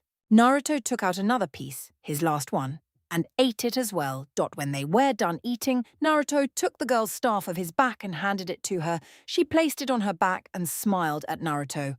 The blonde boy sat up and walked to the cave's exit, followed by Phinia. Naruto examined the outside. There was a dense fog outside, and it would make great cover for them. He turned to Phinia and saw her starting to shake a little. He looked down and devised a plan. "Do you know where Lochmodan is?" he asked, still looking down. "What do you mean?" asked Phinia, not understanding. "I mean, can you tell which way Lochmodan is?" he asked again, looking at her. The girl nodded. "It's to the south," she said, pointing to Naruto's left. The blonde boy nodded and transformed back into the 9 tails for form. He used his tails to grab the girl and place her on his back. Then he secured her with all 9 tails, wrapping them around her. Finia blushed again at the situation they were in and wanted to ask Naruto what he was doing, but before she could even open her mouth to speak, the blonde boy leaped off the edge of the cliff. The girl's heart stopped for a second, but when the fox started running down the cliff towards the bottom, she became curious how he was doing. That Naruto was grateful that he could use his chakra while in the fox form. He could use it to climb up or down a cliff, and all he needed to do now is try to see if he can use it to walk on water. When they reached down, Naruto landed behind some bushes near the road. He looked left and right carefully and smelled the air. He could feel that the orcs were still around here somewhere, so he decided to walk off the road, staying in the bushes. After walking for about 2 hours in silence, he came to another entrance in the mountain like the first one. He smelled the air about, but he couldn't sense anything close. He leaped out from behind the bushes and started running through the tunnel. "This is the last passage," said Finia. "After this, we enter Lochmoden." Naruto nodded and continued running up the road. True, after a few minutes of running, they came to the exit. Naruto gazed around and saw that the landscape changed again. They were in a mountain region, but it was different. Instead of snow, there was grass and trees all around. A lake was present to the left side of the boy. To the north-right side was a strange circular building.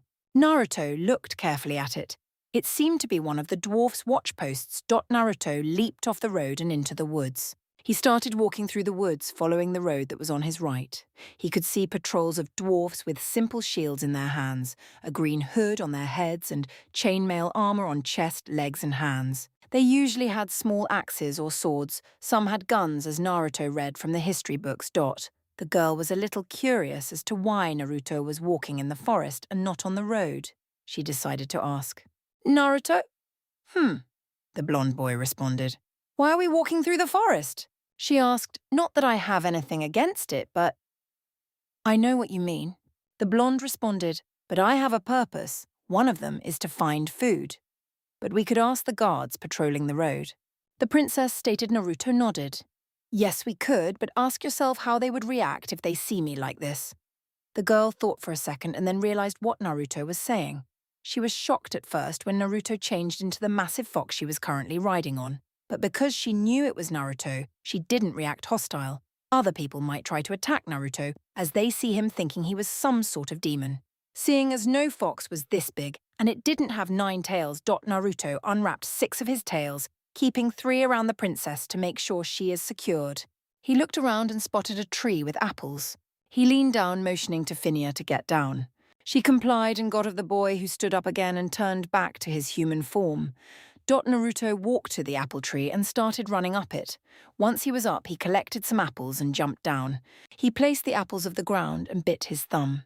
He went through a series of hand signs and then slammed his palm on the ground. "Kuchiyose no jutsu!" He yelled, but nothing happened. Naruto raised an eyebrow and repeated the process with the same result. Nothing came. "Kyuubi?" asked Naruto. "What is it, Kit?" asked the fox sleepily. "Why can't I summon?" The fox raised an eyebrow. "You can't summon?" "No, why is that?" "Strange, did you do the hand signs right?" "Of course I did them right." "Then I have no idea. You have enough chakra to summon a large toad. Why you can't is beyond me." Kyuubi responded. "What were you trying to do?" asked Finia, looking at Naruto. The blonde boy turned around, facing her. "I wanted to summon." "Summon?" asked the girl. Naruto nodded. "Yes, but it seems that I can't. Why is that?" he asked. "From all I know, only a warlock can summon," she responded. Naruto cursed under his breath. "Wait here, all right? Wait, where are you going?" she asked, afraid. Naruto gave her a smile and jumped away. Finia moved close to a tree and sat down with her back at the tree, thinking where Naruto had gone. She looked around afraid. She hadn't forgotten about the orcs, and she was afraid they might be somewhere near. She couldn't take them out. They were too strong for her, and she was inexperienced. After half an hour, Naruto came back with 4 fish in his hands. He looked at Finia and gave her a smile. She sighed in relief and looked at him. Naruto raised an eyebrow. She was looking at him with the same eyes Sylvania was looking at Zagark. He was confused what that meant. In fact, he remembered he saw the same look in Sakura's when she was looking at Sasuke, but that was just because of who Sasuke was, or was it more? Why was Finia looking at him like Sakura used to look at Sasuke? He had no idea. Naruto didn't realize it, but he was staring in her eyes for a few minutes. As he was looking at her face and her hair that was moving gently as the wind blew, he felt something inside of him. What was this feeling? He couldn't place it. He didn't realize what he was feeling. He started to wonder. Was he falling for her? No, of course not. After all, he loved Sakura, but did he? It was too confusing. He knew Sakura since the academy days, and he had loved her since then. He met Finya just a week ago. He couldn't develop feelings for her, could he? Naruto shook his head and gathered some wood. He placed it on the ground and used the moonfire again to light them up wood. He started cooking the fish. Finya sat next to him, stealing glances, and it just made Naruto ponder some more. He remembered when Sakura used to steal glances at Sasuke, and she would just ignore him like he was nothing. Finya was now acting almost like Sakura, stealing glances, only that not at someone else, but at him. Did that mean something? Naruto shook his head. He still loved Sakura, didn't he? Naruto sighed and continued cooking the fish. When it was done, he gave 2 to the girl and he ate the other 2. After that, he gave the girl an apple, which she gladly took it, and he placed the other one in a small bag Zagok had given him. The blonde boy, sat up. All right, let's get ready to leave. He said. Finya nodded and sat up as well. She walked over to Naruto and hugged him. Thank you for being so kind to me, Naruto. She said. Naruto was stunned. Now he was more confused. He didn't know if this was a thank you hug, or more than that. He saw Ino and Sakura hug Sasuke before, but he didn't understand what kind of hug that one was. He didn't understand what kind of hug this one was. But something was different. The hug was more lovingly than the other he had received before. Sure, his mother figure Tsunade had hugged him lovingly as a mother would hug her son, but this was different. What kind? The blonde boy was curious. He had never experienced this kind of affection. What was it? Was this love? Or was it something else? He remembered all the times he wanted to hug the pink girl. He really loved her, but she was always after Sasuke. Did that change over the past 2.5 years? Or did it remain the same? Even at nights, he wanted to return to Konoha and see her and try and hug her and tell her he loves her. Even the nights here in this new world, he thought about her. But now he was confused. He didn't know anything. Did he love her, or was it just a crush? He mentally sighed as he couldn't find an answer. Finya, for her part, enjoyed embracing her savior, the person who she had fallen in love with. She was a little depressed the blonde boy didn't return the hug, but she decided that maybe she could win his heart while the trip lasted. Maybe there was a chance before reaching Stormwind. She really wanted to be with him. Now she knew that. She really understood what she was feeling ever since she met him the second time on the boat. Strangely, she fell in love with him since then, but only until last night did she realize that. She hugged him tighter, not wanting the moment to end, not wanting to return home, only wanting to be with him and feeling him close to her. This was the boy she had been waiting all her life, the boy that wasn't after the power she would inherit, the boy that didn't see women as sex toys. This was the boy she had wished all nights for her to meet, and now she didn't want to lose him. Finya was more depressed when she had to break the hug. They had to continue their trip to Ironforge. Maybe the guards had already gotten there. Maybe they were safe. Naruto wanted to see if the druid was safe. He didn't want him to die, as he was the one that helped him from the start and didn't shun him when he was told about Kyuubi. The blonde boy shifted back into the fox and helped Finya up. He wrapped 3 tails around her to keep her secure and dashed through the forest. They would make up for lost time. Finya leaned on Naruto, hugging the fox, and closed her eyes, hearing everything that was happening around them. She felt safe with the boy. It seemed like the blonde radiated an aura of safety that made anyone feel like nothing could hurt them. Naruto, can I ask you something? She asked with her eyes closed. Depends on what you ask, responded the blonde. Do you have a family? She asked. Naruto felt sad. Family. He never had such a thing. The only thing he could consider as family, where Iruka and Tsunade Iruka was like a father to him, the best he could wish. Even the old Hokage, Sundaime, had been like a grandfather to the blonde, but he passed away, not of old age, unfortunately. No, I don't, responded the blonde with sadness. Finya shifted uncomfortably. I'm sorry, I guess I shouldn't have asked that. It's all right, responded Naruto, jumping over a rock. You didn't know. Finya nodded. Tell me, do you like someone? She asked. Naruto thought and thought. He didn't know exactly what to say, more than that he was curious as to why the girl asked him that. He wanted to ask Kyuubi, but the fox was asleep. He didn't know what to answer. He just said what he knew. I don't know for sure. He responded, When I was young, I fell in love with a girl in my home village, he responded. Phinia felt like her heart stopped for a second. Do you still love her? She asked. Naruto sighed. That's the thing, I don't know anymore. She never paid attention to me. She was always after someone else. I don't know if it was because of his position in society or because she loved him. The girl felt sad for the boy and yet felt happy. She may still have a chance. Maybe she could still make it to the boy's heart. Where is your home village? Asked Phinia. Naruto was silent for some time. Far away, he responded after a long wait. Phinia wondered why he was so sad when he talked about his home. She wondered why she was avoiding answering that. And it couldn't be bad, could it? It wasn't like his hometown was in Northland or in the Plague Lands. If it was there, that means that the object of his sadness was the fact that his hometown was destroyed by the Scourge, and maybe that is why he doesn't have a family. Did something bad happen to your village? She asked. Once, yes, or more than once, responded the blonde. Is it still there? She asked. I mean, it wasn't destroyed, was it? Naruto shook his head. No, it wasn't. It's still there. Phinia smiled and felt reassured, but she was still curious why he was avoiding the subjects. Do you wish to go home? She asked. Naruto stopped thinking. Did he want to go home or not? He didn't have an answer for that. He started to like this place. He could learn so much, and he could do so many people here were nice.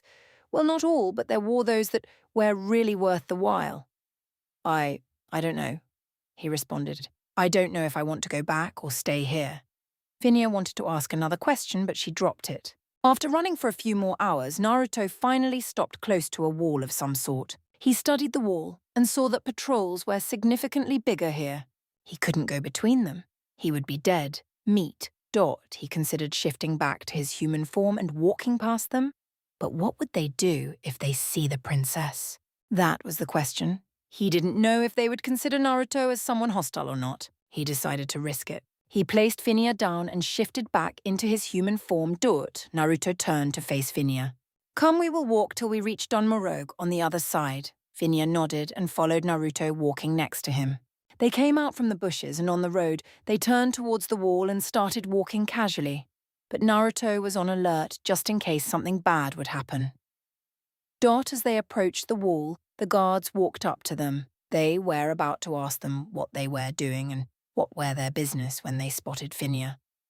Ah, princess, said one of the dwarfs, bowing down comically. Phinia smiled and gave them a nod. Could we pass? She asked. Why, of course, said the second guard. But may you tell us who this is? He asked, looking at Naruto suspiciously. He is my guard, responded Phinia, smiling. Your guard? Asked the first dwarf. Shouldn't you be having more? Phinia nodded. Yes, but we were attacked, and he was ordered to take me and make a run for it. You were attacked? Asked the second dwarf. Ere all that be? It was in wetlands, responded Naruto for the first time. His voice held no emotion. It made everyone around him cringe. A large party of orcs under Thrall's command. Orcs? Yelled the two dwarfers. We know Horde is fighting with Alliance, but to attack like that. Wonder what upset Thrall, said the second guard. They said that father made an alliance with someone. Do you know who? Phinia asked, hoping to get some answers. The dwarfs shook their head. Nay, we do not know. Stormwind been silent for a month now, said the second dwarf. Silent? Asked Naruto, curious. Is this what Razor meant by something being amiss? Aye, we not receive news from an one there, responded the first guard. Naruto frowned. Anyway, we should get going. He said, did by any chance a group pass here with a druid amongst them? He asked. The dwarfs shook their head. Nay, we not seen anyone pass for a week now. Naruto nodded sadly and started walking. Phinia thanked the guards, who bowed down again and followed Naruto. She looked at him curious as to why he acted unemotional. It didn't suit him in her opinion. He didn't look like the cold blood killer for her. Naruto followed the road and started climbing up the mountain again. They entered another tunnel and continued walking in silence. They had been walking for about an hour or so when they finally reached the end of the tunnel. Once outside, they were greeted by snow and cold weather. The blonde boy frowned. How come the temperature changes like this in this place? He was really curious about this. He looked to his left and saw another guard tower and the guards there. There were about 50 or so. They all bowed to the princess when they saw her and looked at Naruto suspiciously, but dismissed it after the first look. They weren't that bad from what Naruto deducted. They continued walking down the road. They were passed by two ram-riding dwarfs who nodded at both of them. They once again entered another tunnel and continued walking in silence. While they were walking, Naruto started feeling his hands getting cold. In fact, he started feeling like he was getting cold in his armor. If he was getting cold in the leather armor, he wondered how Phinia was doing. He looked towards the girl and saw that she was shivering and trying to hide it so as not to look weak. Naruto was impressed at what the girl was trying to do. She didn't want to be a burden to anyone, so she was doing her best to act normal even in this weather. Naruto shook his head. He wanted to change into his fox form, but they needed to exit this tunnel so he could get a better view of what was ahead of them. The blonde boy looked again at the princess. Her hands were red from the cold. He sighed, and he knew he would regret this later, or she would scowl him. But it was the only solution.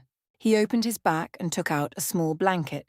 He placed it on her back and moved his hand behind her, pulling her close to him to keep her warm.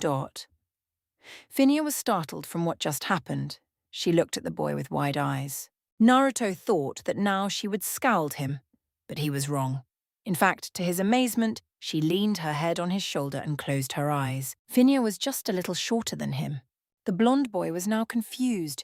Usually other girls would beat him or scowl him for pulling them next to him and holding them like that. He didn't realize that she wasn't like most girls, not even now. The boy mentally shrugged and held her tight and continued walking.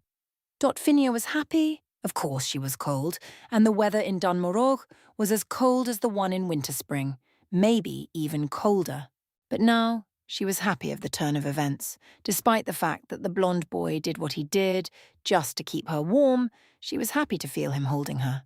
He leaned her head on his shoulder, enjoying the warmth he was sharing with her. She was right once again. She had found the perfect boy for her, the one she could love. Hours later, they finally came out of the last tunnel. Naruto frowned. He still didn't have a good view of the place. The mountain was blocking his view. He glanced over at Phinia and saw that she was holding his chest armor tightly, a small smile on her lips. Why was she acting like this, Naruto asked himself. The blonde boy looked around again and saw two more guard towers. He now wondered what the guards would say if they saw them passing like this. He sighed and started walking with Phinia next to him. As they passed the first guard tower, he received curious stares. The dwarves were staring at him as he was holding the princess next to him like she was his, and they were staring even more when they saw the princess with her head on his shoulder smiling. "Oh, oi," said a dwarf to his companion. "What you think?" he asked, motioning to the two teens. His companion shook his head. "No idea. You think she found her man? Possibly how you think Magni will react." The first guard asked, the second shrugged. "No idea. Magni does consider her like his granddaughter," he responded. "Maybe he will test him." He asked. "Maybe," the first one said, looking at the two teens and shaking his head. Phinia felt the stares, but she didn't mind them. She was thinking of how King Magni will react when she would tell him about the boy. She knew he considered her more than just her father's daughter. He saw her as his granddaughter. She was in good terms with the dwarf king. The girl giggled inwardly, thinking of how Magni would react, but frowned as she knew that Naruto wasn't doing what he was doing now because he had feelings for her, but because he wanted to keep her safe and not let her freeze to death. She still respected that. The boy was one of a kind. Passing the last guard tower, they received the same curious stares. If not, they only intensified as they saw Phinia smiling as she rested her head on his shoulder. Naruto came to a halt all of a sudden, and Phinia opened her eyes to see what was happening. In front of them were two guards. "Is there a problem?" asked Naruto, raising an eyebrow. "Nay, we just wanted to know where the rest of the princess's guards are," said one guard. "We were attacked yesterday," said Phinia. "He is the one of the guards, the one that saved me," she said, looking at Naruto with a smile. The two dwarves looked at each other. The first one thought something in the lines of, "The princess is in love with that boy," while the second had something in the lines of, "That kid is oblivious to the obvious." "Hey," said Naruto, grabbing their attention, "do you happen to have a coat or something for the princess?" The guards looked at each other. A devious glint in their eyes appeared. They looked back at Naruto. "Nay, our apologies, we don't have any." They lied. In truth, both wanted to somehow help the princess. It wasn't every day that she falls in love with someone. What was strange was that the said someone was oblivious to her feelings. Naruto frowned. "Oh well," he said as he started walking away. Safe journey to ya, yelled the second guard. Naruto raised his hand up and let it down. He saw with the corner of his eyes that they were looking funny at him, like they wanted something to happen between him and the princess. He shrugged the thought away and continued walking. After an hour of walking, they were farther away from the last guard tower. The blonde boy looked around and now had a clear view of the area. There was snow and ice as far as the eye can see. There was a frozen lake not far to the northeast. The mountains were everywhere, and he saw a strange, huge tower to the far north. Along the side of the mountain, Naruto turned to the princess and took the blanket off her. He put it back into his bag and shifted into his fox form once again. He sat down and motioned to Phinia to climb up. Once she did, Naruto secured her with all his tails, but also to make sure she doesn't get cold. The blonde boy looked back at her and saw her hugging his tails, a cute smile on her face. He suddenly felt the urge to shift back into his human form and kiss her. Naruto shook his head. He couldn't do that for several reasons. Once being the fact that she was royalty and he couldn't just do that, the other being that he was in love with Sakura. He was, wasn't he? Again, he was puzzled on the said topic. He remembered the looks Phinia was giving him, the same looks Sakura was giving Sasuke, and her eyes held love just like Sakura's when she looked at Sasuke. Naruto shook his head. It was impossible for a princess to love him. He surely interpreted wrong what he saw. Naruto continued walking through the snow following the road. They were watched by a pair of hungry white panthers. Naruto would let out a small growl every time when they saw them, and the animals would turn back and leave. This place was hostile to walk during the night. He had to find a place for the night, somewhere to stay safe so he would not be attacked by wild animals. As he was walking, he couldn't find anything. No cave, no nothing. He became worried. Night couldn't catch him outside. It was too dangerous here. He decided to start running to try and reach Ironforge faster. At least they would be safe there. Konoha dash. 2 weeks passed since Naruto disappeared. Anbu had been assigned to check the strange marking to try and figure out what it meant, what it did. The marking surely held the answer to what happened to the blonde boy. Tsunade was drinking more and more sake, and Jiraiya would stay in the same spot and research what happened to the boy. He hasn't left the spot where he disappeared only to return to Konoha for food when he needed it. Other than that, he kept staying in the same spot. The rest of the rookies, what was left of them now, were completely devastated. They were about to see the blonde boy again after his 2.5-year absence, and now he disappeared, and no one knew what happened. The villagers, well, only half of them, since Naruto managed to show the other half they were wrong about him being Kyuubi, already started feeling better about his disappearance, while the other half were just as sad as the rookie. They wanted to hear the blonde boy yelling and cheering again. They rookie, plus Team Guy, would spend time with their senseis at Ichiraku Ramen's stand talking and trying to find out as well what happened to Naruto. It seemed that not even their senseis knew what happened to the blonde boy. All they knew was that he had been attacked by an Akatsuki and he vanished, while the Akatsuki ran away. Old man Ichiraku was sad he lost his best customer, maybe forever. He was sad the blonde boy disappeared. He missed him dearly over the years, same going for his daughter. It seemed that the blonde boy was the cheering spirit of Konoha, and now that he was gone, the happy air in the village seemed to disappear, being replaced with sorrow. Konohamaru was the one taking it bad. After his grandfather died, he didn't know who to turn. Naruto was the one he did, eventually. The blonde boy was the one that he considered an older brother and a rival at the same time. Now that he was missing, he couldn't smile that much anymore. He felt like he had lost another precious person. He had just graduated and wanted to show Naruto that he did, but now he couldn't do anything. It was over. Iruka, who was the father figure of Naruto, took it hard, very hard. He didn't want to teach for a few days at the academy. He only started teaching again only after he was told by Tsunade, and she promised him that she would find out what happened to the blonde boy. He really missed him. Of course, Naruto bid his farewell to him when he left, but he missed him over the years, like everyone else, and he really wanted a reunion. He was anxious when he heard he would return, but now he was desperate to find out what happened to the boy he called a son. Returning back to the Rookie 9, taking them one by one, each had their own thoughts. Sakura, who now was the last member of Team 7, was devastated. First, she lost the one she loved to the hands of the snake Sanin, and now she lost the last member and the boy she started developing feelings when he was away. This is still a Naru OC fic. She wanted to give Naruto a chance in dating now that he would return more mature in her opinion, but now it couldn't be done. He was missing and nothing could be done. She just sulked away in her thoughts as another member of Team 7 vanished.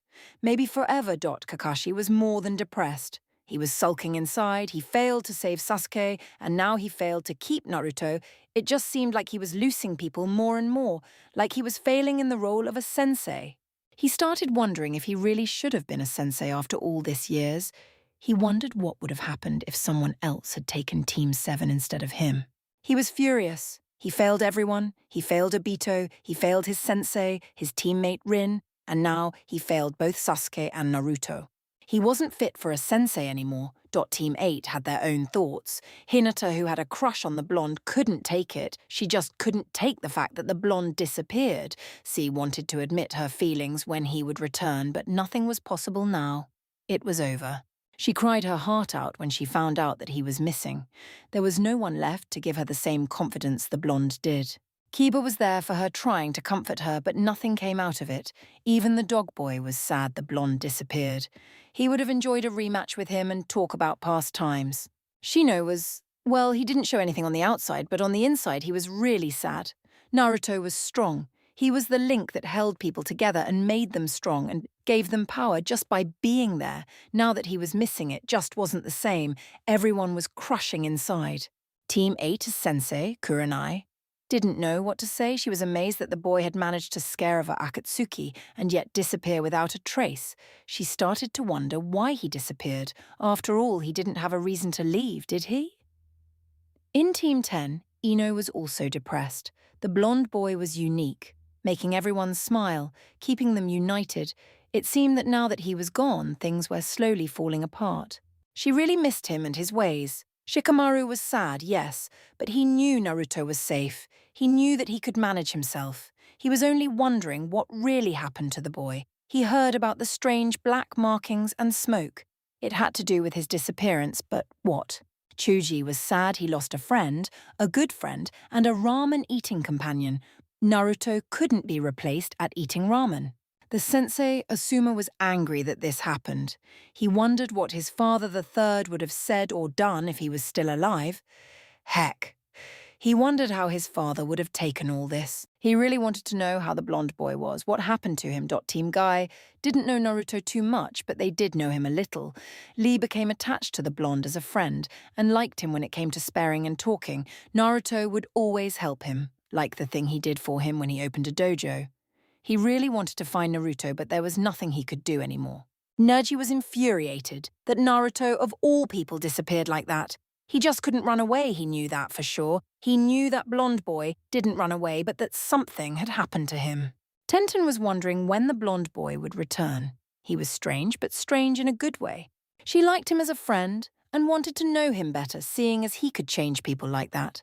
Like he changed Neji. She was sad like everyone else that he disappeared and wanted to do something about that, but found out that she couldn't do anything, just wait. Dash back to Naruto. The blonde boy had been running for more than 3 hours. The sun had already set, and he could hear wolves howling in the darkness. He could also see that Phineas was more alert and ready to fight anything that came their way. If it was hostile, the blonde boy smiled, knowing that the girl was someone people could rely on and know that they would have some sort of backup. As he was running, he suddenly came to a stop as he heard a gun load, the same guns that dwarfs use. He looked around and in front of him a torch lit up. He saw 2 ram riders approaching. One had his gun loaded and pointed to Naruto, ready to fire. The blonde boy had been spotted and they considered him as an enemy. An anomaly that may be hostile. Phineas also heard the gun load. When she saw the 2 dwarfs, her eyes narrowed as she saw they were about to shoot the boy. "Stop!" she yelled. The dwarf lowered his gun and blinked in confusion. Same as the second. "Princess?" They asked. Naruto unwrapped 2 tails for them to get a better view. True, there stood the princess. The 2 dwarfs were confused. They looked at Naruto. They had never seen such a creature before. Where did the princess find it, they wondered. "Pardon me question. Where did you get that creature?" asked a dwarf, pointing to Naruto. A vein appeared on the fox's head. Creature? He yelled out, startling the dwarfs. I'll have you know that I'm no creature. It speaks, yelled the second dwarf. Phinia frowned. Naruto is not an it or an animal. He is a druid, a human druid to it. The dwarf's eyes bulked out at the news. I human druid? Asked the first dwarf, not believing Naruto sneered. Wow, I'm special, he said sarcastically, making Phinia giggle. But what happened to the guards? Asked one of the dwarfs. Phinia frowned. She didn't want to tell the same story over and over again. Something happened on the road and I was left with only one guard so far, she said, looking at Naruto. Hey, can you guide us to Ironforge? Asked Naruto. I'd hate to have a pack of wolves on my tail. The dwarfs nodded and turned their rams around. Follow us, they said as they started galloping away. Naruto moved his tails around Phinia again and dashed away after the two riders. Both of them had torches in their hands now, and Naruto could see everything clearer now. After running for another hour, the road started to become clearer. There were lamps along the road. The two riders put out the torches and secured them to the side of their rams. They walked across a small bridge and then took a right and started ascending. The blonde boy looked carefully to where they were going. When they started their ascent, they passed two guards that had their back at a flag each. The flags had the design of a green shield on which there was an anvil and a hammer. The guards were different from the rest. They had a metal helmet with two horns, a triangular shield, a mace or axe in their hands, and their body armor was made out of mail or plate. Naruto looked up front and saw that they were approaching the tower he had seen from the distance before it got dark. Now up close, Naruto realized it wasn't a tower, but a large entrance in the mountain where the capital city of the dwarfs was. As they entered the city, the first thing Naruto saw, apart from guards that were looking at his suspiciously, was a large statue of a dwarf that was holding two hammers above his head and seemed to be yelling to the sky. As they entered the city, Naruto unwrapped 6 of his tails again from around the princess, holding her in place with only 3. As he did that, he saw that the guards weren't looking at his suspiciously anymore. They started looking curious, and they bowed to the princess. The two riders stopped in front of statue, and Naruto stopped in front of them. This be where we stop, said one of them. I think you know how to reach King Magni. Phinia nodded. Yes, thank you. The riders bowed their heads and rode away, or more likely out of the city. Naruto turned his head to Phinia. Well, lead the way. I've never been here. Phinia was surprised Naruto had never been to Ironforge before, but she complied nonetheless. She told him to turn left and walk. Naruto did as he was told. When they entered the city, they entered a long hallway of some sort. Now, after Naruto had walked out of the hallway, he entered the real city, which seemed to be built in a spiral dot. The blonde boy looked left and right and saw many dwarfs and gnomes. He saw some elves and humans, but not that much. He continued walking and came across a bridge. He looked down and saw lava underneath the bridge, and of course, if someone fell by accident, there was a strong net of some sort that would stop the fall. Naruto walked across the bridge as Phinia told him and walked towards a big building that seemed to be the bank house. When he was in front of it, he turned to the left again and continued walking till he reached a door. He went inside and turned to the right. It seemed to be a tunnel to another part of the city, so he started walking. Once he was out of the tunnel, he watched as in front of him a huge forge of some sort appeared. Where in a huge circular room that had a platform in the middle, underneath the platform was lava to the side of the platform where 2 huge pots filled with lava, and in the middle of the platform was an anvil. A big one. Naruto felt Phinia nudging him and telling him to turn to the right. He did as he was told and started walking till he reached an entrance to his right once again. Beyond the entrance was a room. In the back of the room was a throne and a dwarf with long, dark orange beard and hair. He had 2 hammers strapped to his waist. He wore a circlet on his head that had a red ruby in the middle, and plate armor. This was the Dwarf King, Magni Bronzebeard. There were 5 guards to the left and right of the room. Naruto unwrapped his last 3 tails from Phinia. The girl jumped off Naruto and ran to the dwarf, who was just little smaller. The king raised an eyebrow, and then when he recognized Phinia, and smiled and hugged her. Oi, Phinia, long time no see. Magni said, It's good to see you, Magni. Phinia said, breaking the embrace. Naruto walked in the middle of the room and sat down, waving his tails. The dwarf looked at Naruto and raised an eyebrow. And will mighty be? asked Magni, pointing to Naruto. Naruto Uzumaki, sir. The fox responded, bowing its head. The dwarf raised an eyebrow. I talkin' fox? He asked. Naruto sighed in exasperation. Phineas giggled and walked to Naruto and patted him on the head. He is not a fox. He is human. A human? Asked Magni, not believing. Phineas nodded. Yes, but he is a human druid. Can you believe that? She asked cheerfully. Now 'tis strange. Manji responded, moving his hand through his beard. Naruto sat up and closed his eyes. He changed back to his human form and opened his eyes and looked at the dwarfs in the room. They all had their mouths open in disbelief. Manji was more shocked when he saw that the blonde boy had a sword on his back and a dagger at his waist, plus his armor looked like it was for a rogue. He was confused. If the boy was a druid, then how come he was a rogue as well? Manji then saw Phineas look at Naruto. He raised an eyebrow and then grinned. Well, well, seems like little Phineas fell in love. He looked at Naruto and shook his head, and he is as clueless as a rock. He smiled as he realized that Phineas might have found the boy she was looking for. He could see that the boy was strong, and he looked like a decent man, so he had no problem. He only wondered what her father might say. He might not approve of her being with the boy, and that would crush her. He only hoped that her father wasn't so caught up in the whole war that he forgot how to be an exemplary father. So Naruto? The dwarf asked. The blonde boy nodded. Yes. So Air is the rest of the guards? Asked Manji, looking at Phineas. The girl looked down sad. He is the last one, I think. We were attacked by orcs in wetlands, and we haven't seen them since yesterday, she responded. Orcus?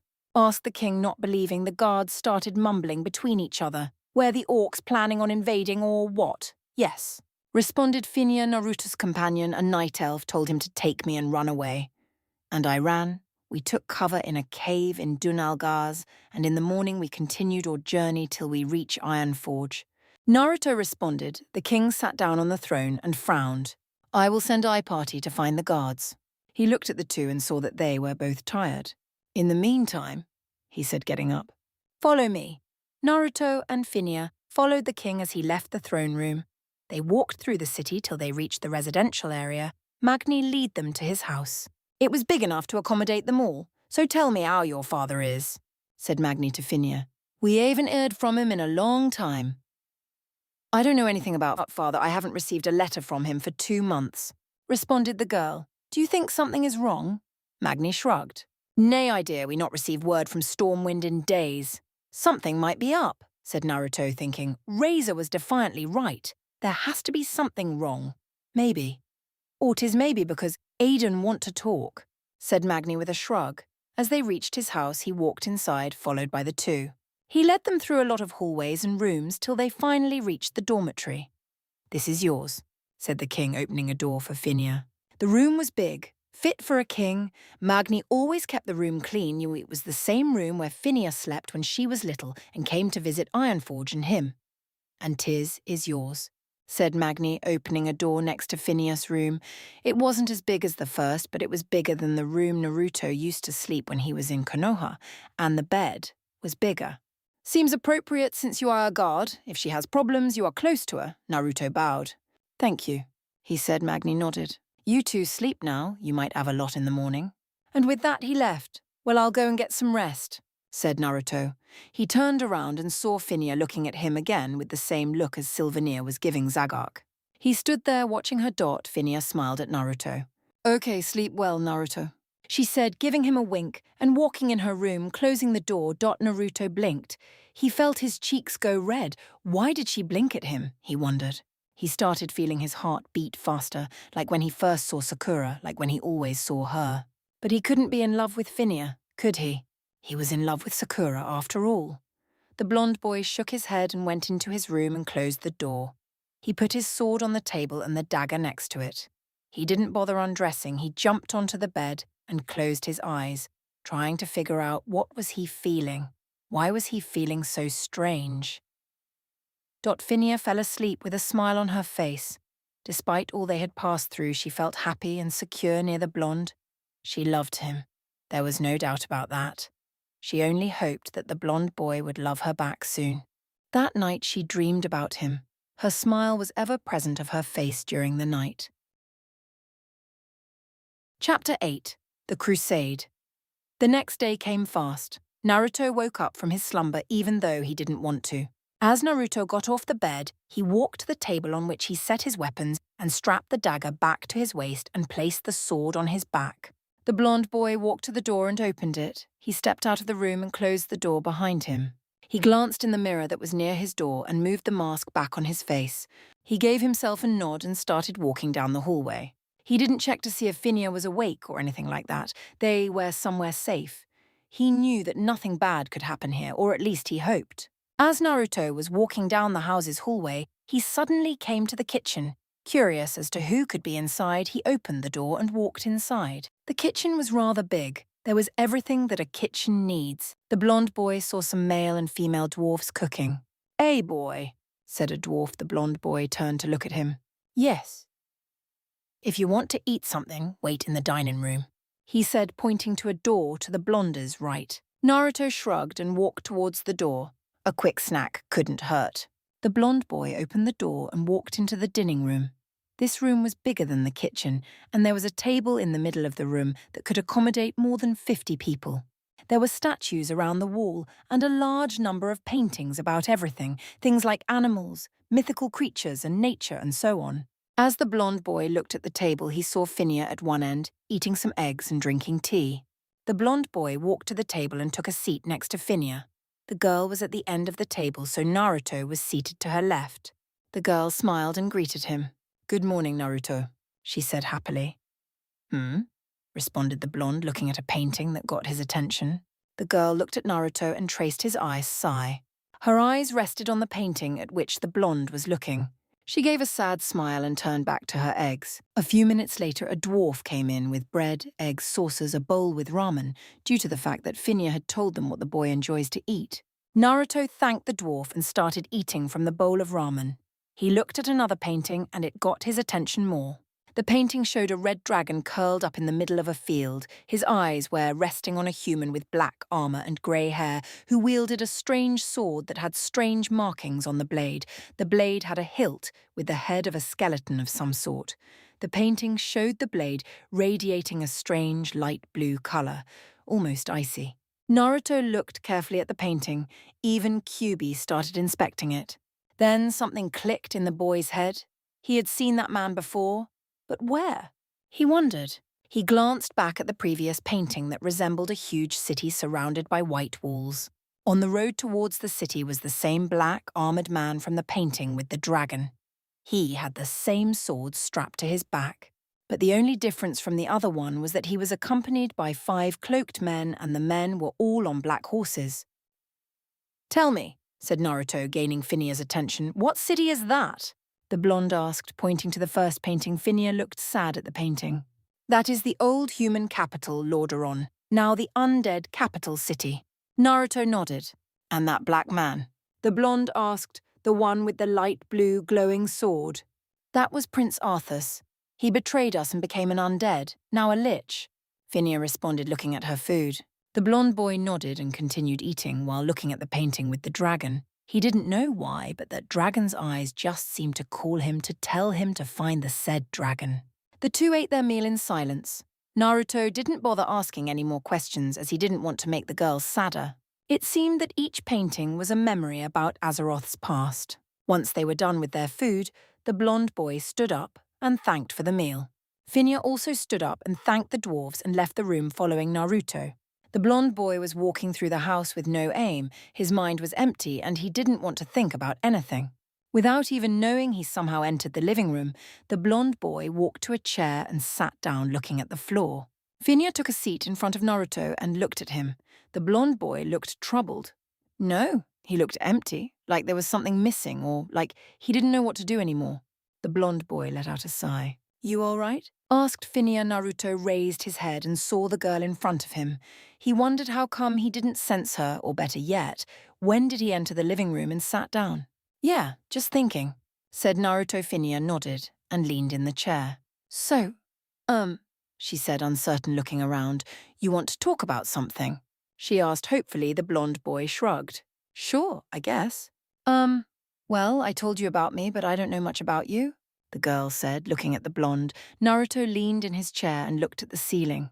Not much to say about me. I am an orphan, hated by everyone, started fighting since the age of 12, saw many people die, and even killed people. Why do people hate you? Asked Finia. She was very sad when she heard that the blonde was an orphan. Naruto stayed in silence. He didn't know what to say. He had already told her a lie about his special abilities. What else could he tell her? Don't know for sure. He lied, but you said they hate you about your abilities. What else? Finia asked. The blonde shrugged. People fear what they don't know. He responded, then, said Finia, why are you an orphan? She asked, changing the subject. My parents died when my village was attacked by a demon. He responded, closing his eyes. The girl gasped. A demon had attacked his village and killed his parents, which was as bad as the plague spreading through the countryside and infecting everyone. I'm sorry to hear that, she said. Naruto nodded absent-mindedly. Don't worry about it. The blonde boy stood up. Where are you going? Asked Finia. Going to explore the city, want to come? He asked, looking at her. Finia shook her head.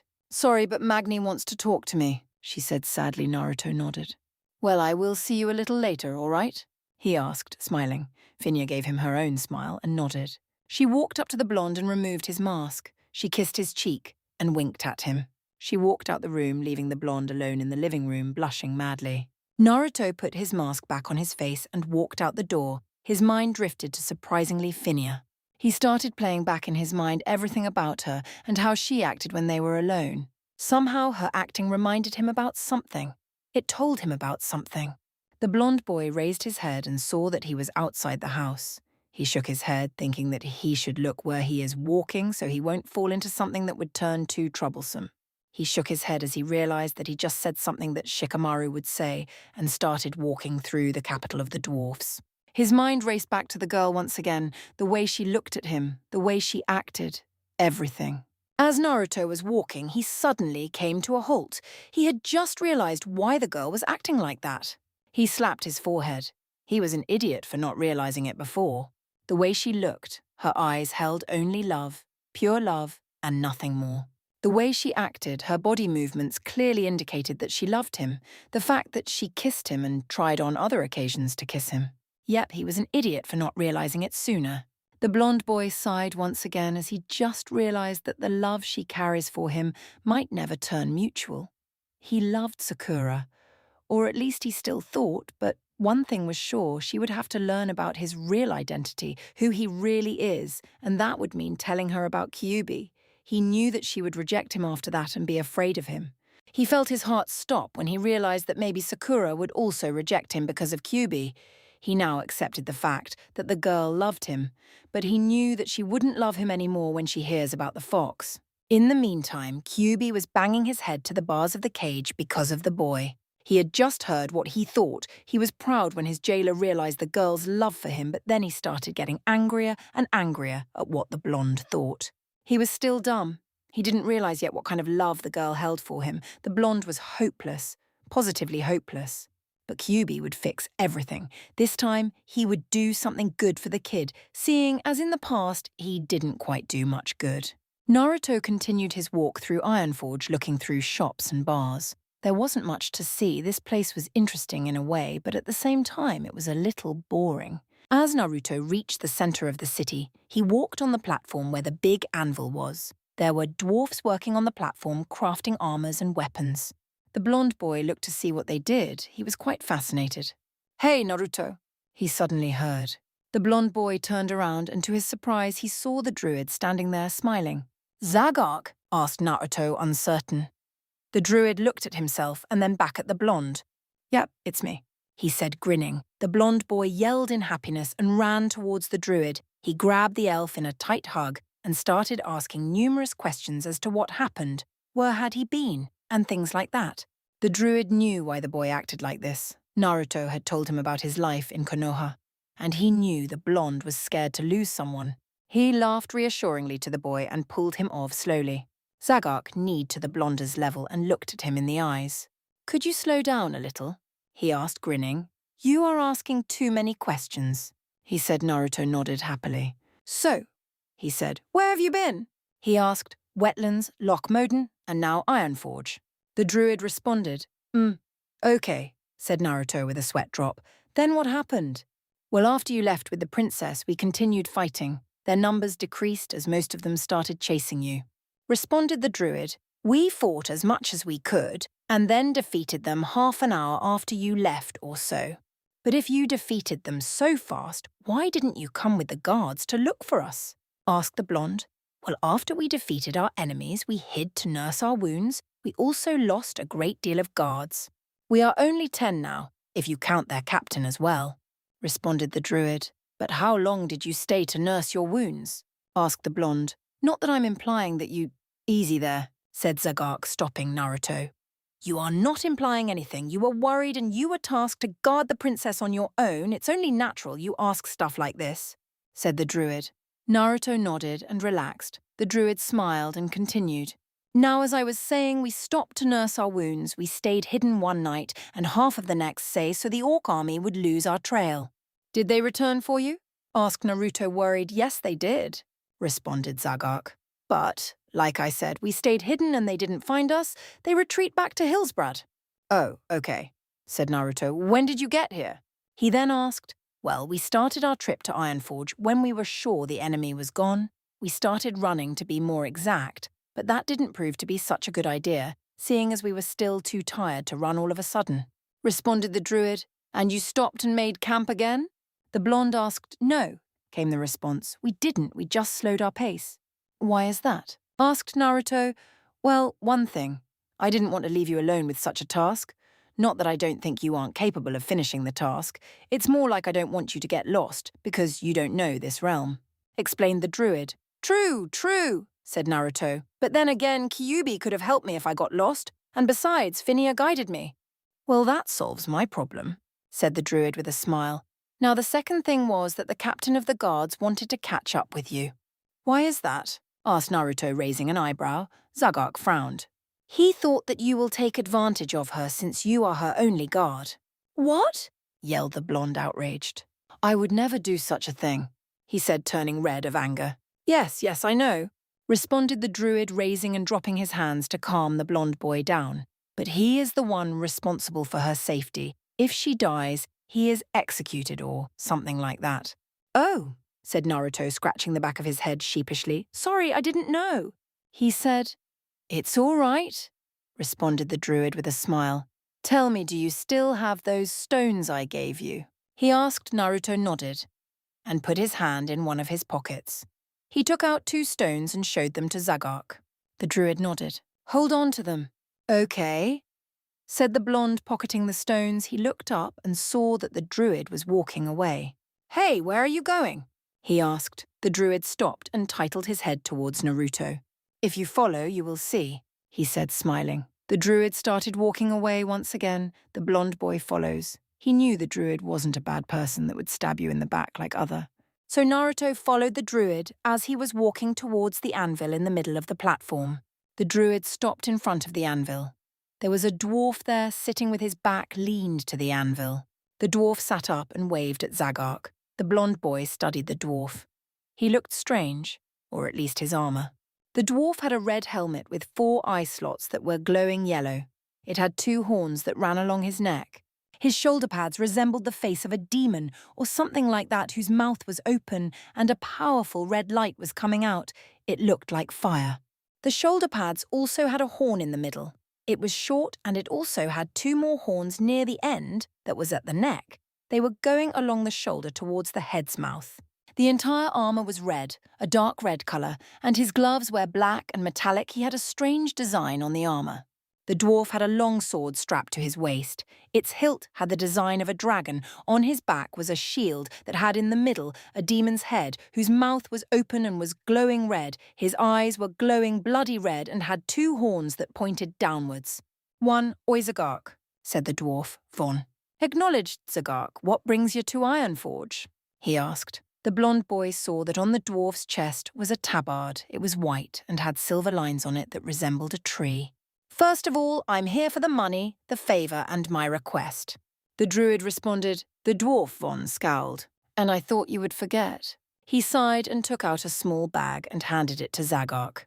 The druid opened the bag and looked inside. He seemed to be counting whatever was inside. A satisfied nod let both Naruto and the dwarf know that he was happy with whatever was inside. The dwarf gave a nod and walked near the anvil. He bent down and picked up his back. He opened the back and took out a piece of clothing and threw it to Zagark. The druid unfolded the piece of clothing to reveal the same tabard the dwarf was wearing. Zagark took his own tabard off and put the new one on. Naruto was confused. Much better now, said the druid. Aye, it was about time we do this. The dwarf said. Zagark nodded. Yes, too bad the old leader died. Von shrugged. It was inevitable. He said, the blonde boy started. Why did you chance the tabard? He asked. The druid looked at him and smiled. The organization I'm part of changed the tabard with something that represents us more. This happened as the last leader died and a new one came. Oh, said the blonde. Oi, who's this? The dwarf asked, pointing to the blonde. Remember the letter I sent you? Zagark asked. Aye, how could I? Asked Von you wanted a favour. The druid nodded and turned to Naruto. Can I have your dagger and sword? He asked. The blonde boy nodded and handed the weapons to the druid, who in turn handed them to the dwarf. The dwarf inspected the two weapons and shook his head. He walked towards a smaller anvil and took out a hammer from his backpack and some strange items. He started working on Naruto's weapons. What's he doing? Asked the blonde. Making your blades sharper and stronger? Responded Zagark. Aye, said the dwarf while working. So tell me, boy, how you find Zagark? Actually, he found me, responded Naruto. I was attacked by some bears in Winterspring and I fell off the cliff and then fell unconscious. And then Zagark here came. The dwarf concluded. Naruto nodded. What armor is that you are wearing? He asked. 'Tis just something I picked up from my travels.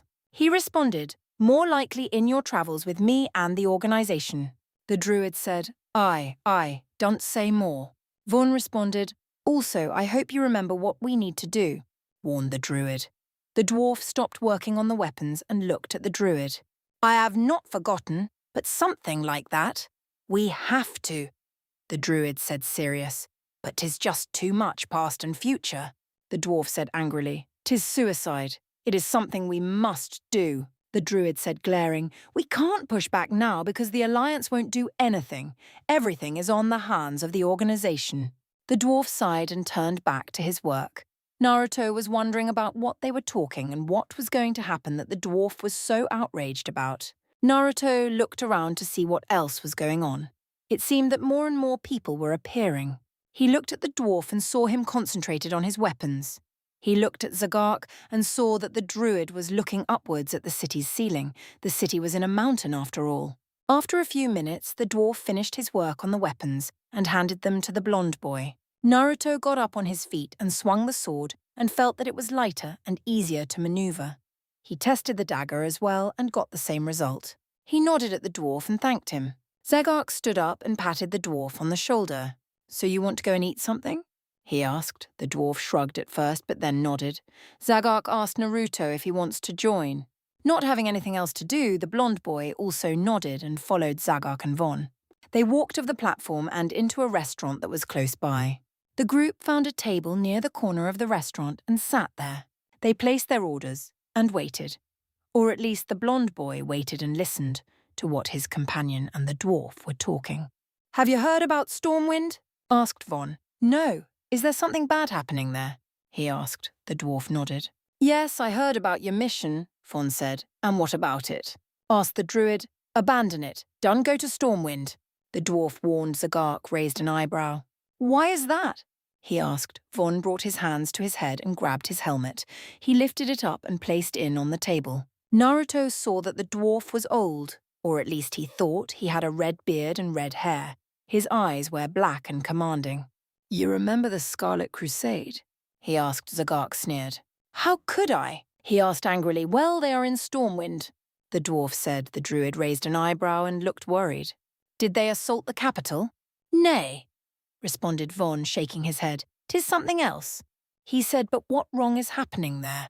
Rumours say that people are dying in Stormwind, said Von. Those people. He said, narrowing his eyes. Zagark gritted his teeth and clenched his fist. What the hell is that king thinking?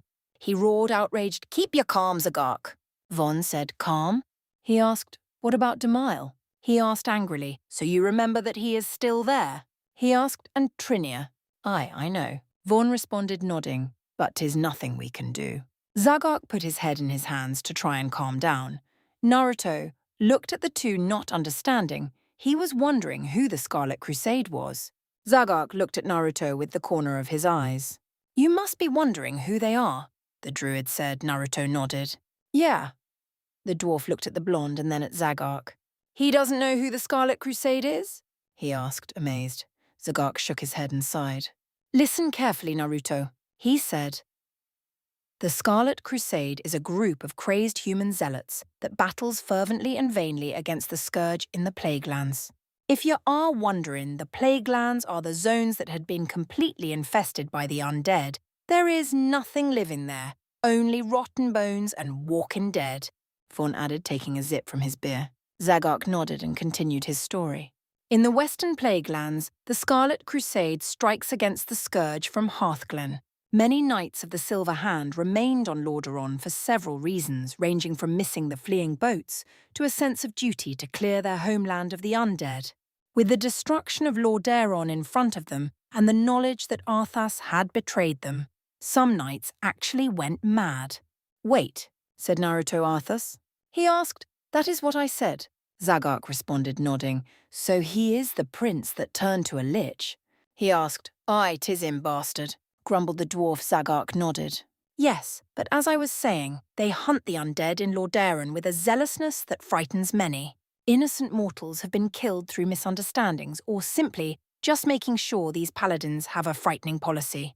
When in doubt, assume the person is undead and kill him. Naruto narrowed his eyes. You mean that, yes, if they see a child, they kill him if they aren't sure that he is dead or alive, responded the druid, clenching his fists. 'Tis a horrible order, said Vaughn, taking another sip from his beer. Anyway, said Zagok, these knights would never admit that they walk the same dark road that led to Arthas' damnation, but few of them continue to follow the three virtues. Those who question their leaders are assumed to be undead sympathizers and are slain. Many serve the Scarlet Crusade out of fear, as to speak up means instant death. Naruto sneered. A bunch of pansies, those that go there because they are afraid of them. Vaughn snickered. I like your thinking, brat. He said, well, yes, said Zagok. You should also know that the Scarlet Crusade maintains several bastions throughout the former lands of Lordaeron, namely the Scarlet Monastery, Hearthglen, Tiraz Hand, the fortified Cathedral of Strathholm, and several smaller camps and watchtowers spread throughout the area. Vaughn snickered again. Remember when we assaulted the monastery? He asked. Yes, said the druid with a satisfied smirk. Though if so many people are dying, it means that they are taking their revenge. He concluded, I could be a possibility, said Vaughn, taking a sip from his beer. Also, those that died are the ones that have opposed the crusade. Then it is obvious they are up to something, said Zagok, bringing his hand to his chin. But wait, said Naruto. If they have that policy, then why are they in the human capital? He asked. Good question, the dwarf said, leaning on his chair and crossing his arms. Said Zagok. Many things here don't add up. What do you mean? Asked Naruto. Well, it's like this, the druid said, preparing to give the blonde another lesson in history. The Scarlet Crusade is what happens when mad zealots take over a good cause. While the Alliance is in agreement that the scourge needs to be eradicated from Lordaeron so they can return home, few Alliance members would agree with the methods used by the Scarlet Crusade. The Crusade's members are mostly soldiers. Many are Knights of the Silver Hand, who saw such devastation wrought by the scourge that they resort to extreme measures to destroy the undead. Vaughn said, looking at his helmet. Exactly. The druid said, this includes killing any mortal they assume to be undead, killing mortals to get to undead, or killing mortals who may sympathize with undead. Sympathizing with the undead is how Crusaders interpret someone arguing that their methods are severe. So they kill anyone. You already said that. The blonde said, thinking, those mortals are pathetic. This is where humans fear. Go to, said the fox, sneering. Aye, but Zagok, do you remember about the emissaries? The dwarf said, emissaries? Asked Naruto. Generally, the actions of the Scarlet Crusade are tolerated out of ignorance, and both the Alliance and the Church of Holy Light distance themselves from the Crusade's activities officially, but without trying to interfere. Zagark said, in fact, the Scarlet Crusade maintains contacts to both by several emissaries. And we saw them in a few places, said the dwarf. Too bad I couldn't cut them. You need to control yourself, the druid retorted. Look who's talking, the dwarf said with a smirk. Wait, said Naruto. That means that they might have emissaries in Stormwind. They do, at least two, said the druid. But wouldn't they attack people? Asked Naruto. I mean before all this? The druid shook his head. They couldn't, it would be too evident. And how bad are they? Asked Naruto. Zagark gave a sad sigh. The Scarlet Crusade has killed countless refugees fleeing the horrors of the Scourge, regarding them as possible carriers of the plague or even undead sympathizers, and their growing zealotry has started to make the Crusade enemies all over Azeroth. Most Crusaders tend to think that anyone unassociated with their cause should have no business in the Plague Lands, and thus is behaving suspiciously if he enters this region. 'Twas a bad day that day, said Von, shaking his head. I was amongst the soldiers protecting the refugees, same as Zagark. Naruto looked at the druid. Yes, the druid said. We were fighting the undead masses to defend the refugees, and then, all of a sudden, he gritted his teeth, they appeared and started killing everyone. He said. Naruto narrowed his eyes. And you didn't... He didn't finish as Zagark slammed his fist on the table. Don't even think we didn't try. He said angrily, making Naruto gulp. You need to know our forces were scarce. Me and Zagark alone took on 50 undead. The dwarf said, it was the darkest day. We were only 20 brave fighters. Half fought the undead to buy time, half fought the crusade to try and save the refugees, said the druid. There was long silence after that. Von was looking at his drink, his eyes held sadness. Zagark was looking at his fist, his eyes also holding sadness.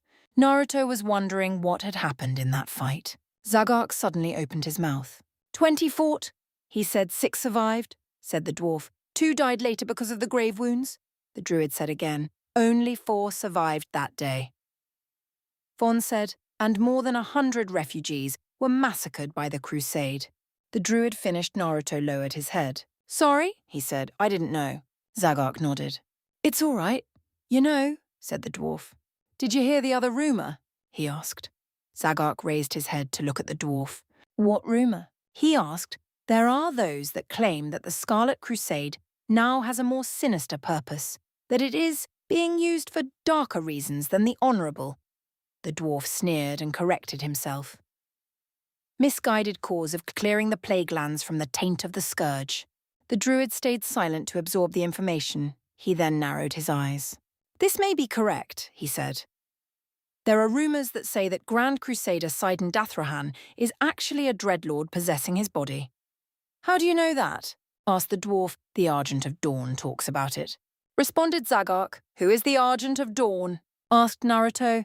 The Argent Dawn is a neutral and good organisation focused on protecting Azeroth from the threats that seek to destroy it, such as the Burning Legion and the Scourge. Asked Naruto.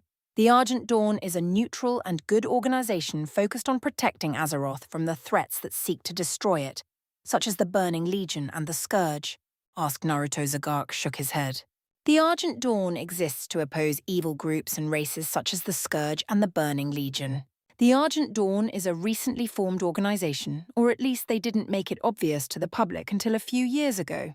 They seem to have a hand in helping out all over the globe, and as such they've picked up quite a few friends and enemies alike. And who are the members? Asked the blonde. Many members of the Argent of Dawn are also Knights of the Silver Hand or former knights, and they hold a few former and current members of the Kirin Tor in their ranks as well. The Magi work well together with these undead slayers, since Dalaran was hit by the Scourge and many of the Kirin Tor want to strike back. Explained Zagark. But aren't those from the Silver Hand evil? Asked Naruto. Those that have left the Crusade have left it because they realised what they were doing wasn't the true way to fight the plague. They also sensed some threat from within form what they told us, said Zagark. Why did they tell you this? Asked Naruto. 'Cause we fought for them. Explained Von. We helped the Argent of Dawn more than once. The druid nodded. Also, the Argent of Dawn has its fair share of enemies, not the least of which are little things like the Burning Legion and the Scourge. The Twilight's Hammer, servants of the old gods, also have the Argent Dawn on their hit list. Finally, most members of the Scarlet Crusade don't play well with the Argent Dawn either, if only because they operate on the same turf, and the Scarlets think all non-Scarlets are evil. So these guys are the good guys against the undead, said Naruto. In a way, yes. The druid said, then who are you? The blonde asked, what you mean, boy? Vaughn asked, not understanding. You said you are an organization, what is your purpose? He asked. The druid smiled. We are an organization formed from heroes from all across Azeroth, or at least heroes of the Alliance, since the Horde don't want interaction with the Alliance. Aye, our organization fights against the Burning Legion and the Scourge. Explained the dwarf. We also take missions from the Alliance and help them as we can, and plunder the Scarlet. Finished the druid with a snicker. Why would you plunder the Scarlet? Asked Naruto, obviously to repay them for what they did. The druid said, crossing his arms. Naruto was about to talk again when their food arrived. The blonde boy thanked for his food and started eating in silence. They all remained silent for the time. As the blonde boy was eating, he suddenly felt someone watching him. Turning around, the blonde boy narrowed his eyes as he saw a strange person in the middle of the restaurant. Said person had a strange helmet with two large horns going to the side. The helmet somehow resembled the head of a creature. The person had a red robe with many markings on it. His shoulder pads resembled dragon scales, and on his back were a pair of wings, large red wings. 2. Naruto looked carefully and saw that the person was an undead. He could see his bones and the rotting flesh on him. The undead walked slowly towards Naruto. As he was walking, everything behind and to his side started to go ablaze. The blonde boy turned to the druid and the dwarf to see if they noticed the newcomer. To his surprise, the two were still eating like they didn't sense anything. Didn't you see it? Naruto? Asked Zagak. The blonde boy turned to look at the druid. His face was white as a sheet. The dwarf, seeing this, raised an eyebrow. You all right, boy? Asked the dwarf. Naruto shook his head and put his hands on his head. Didn't you see it? He asked. See what? The druid asked. The undead. There was an undead here. The boy said the dwarf was confused. There's no way an undead could enter Ironforge unseen.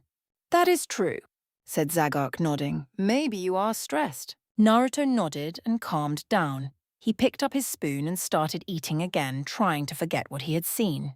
After finishing their meal, the group started talking again. Naruto didn't find much about the dwarf. All that Naruto found out about Vaughn was his name and the fact that he was a warrior that travels around Azeroth, or at least travelled.